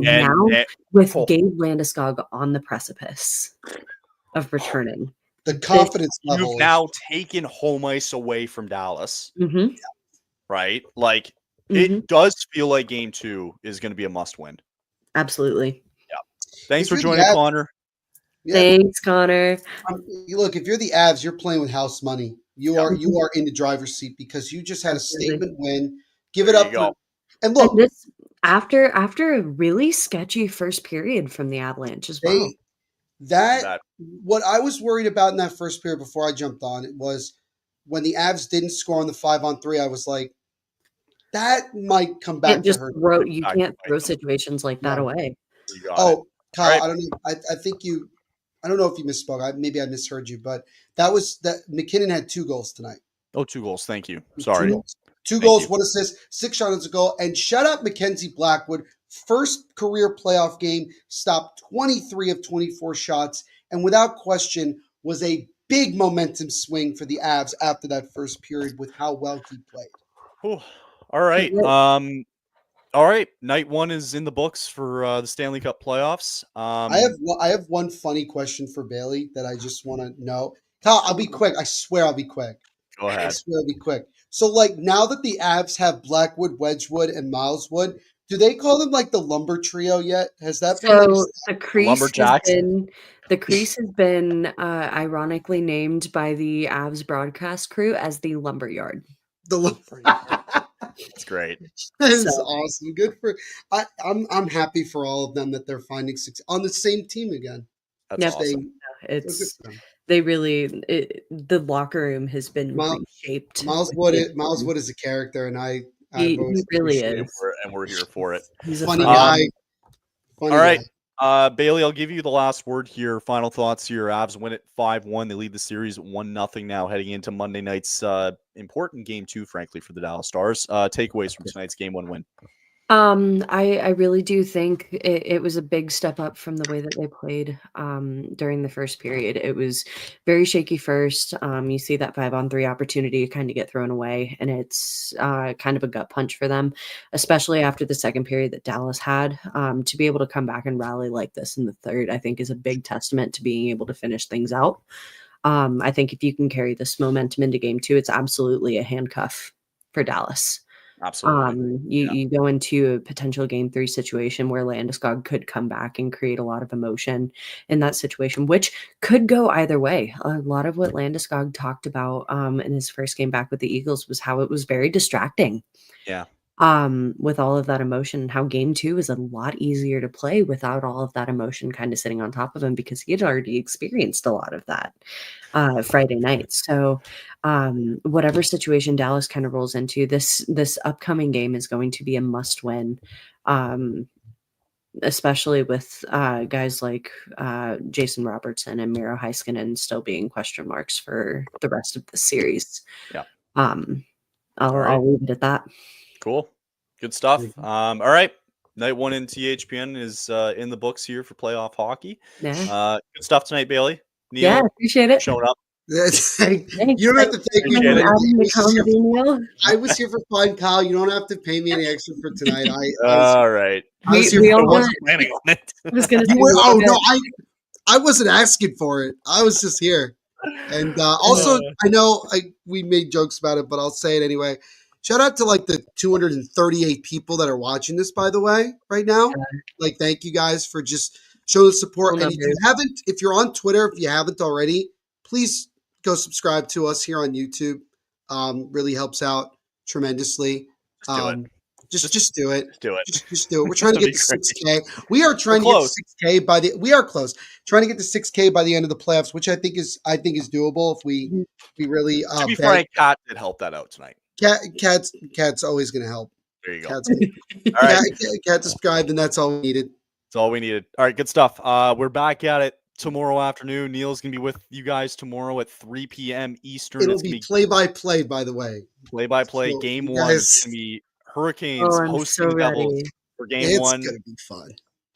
And Grant will be with you guys tomorrow after the Devils and Hurricanes game 1 for Sens Leafs game 1. Myself and Bailey, I think we'll be back for game 1 on Monday night. Game 2, yeah. Game 2. You're in. You're in. I'm in. Okay. Let's do it.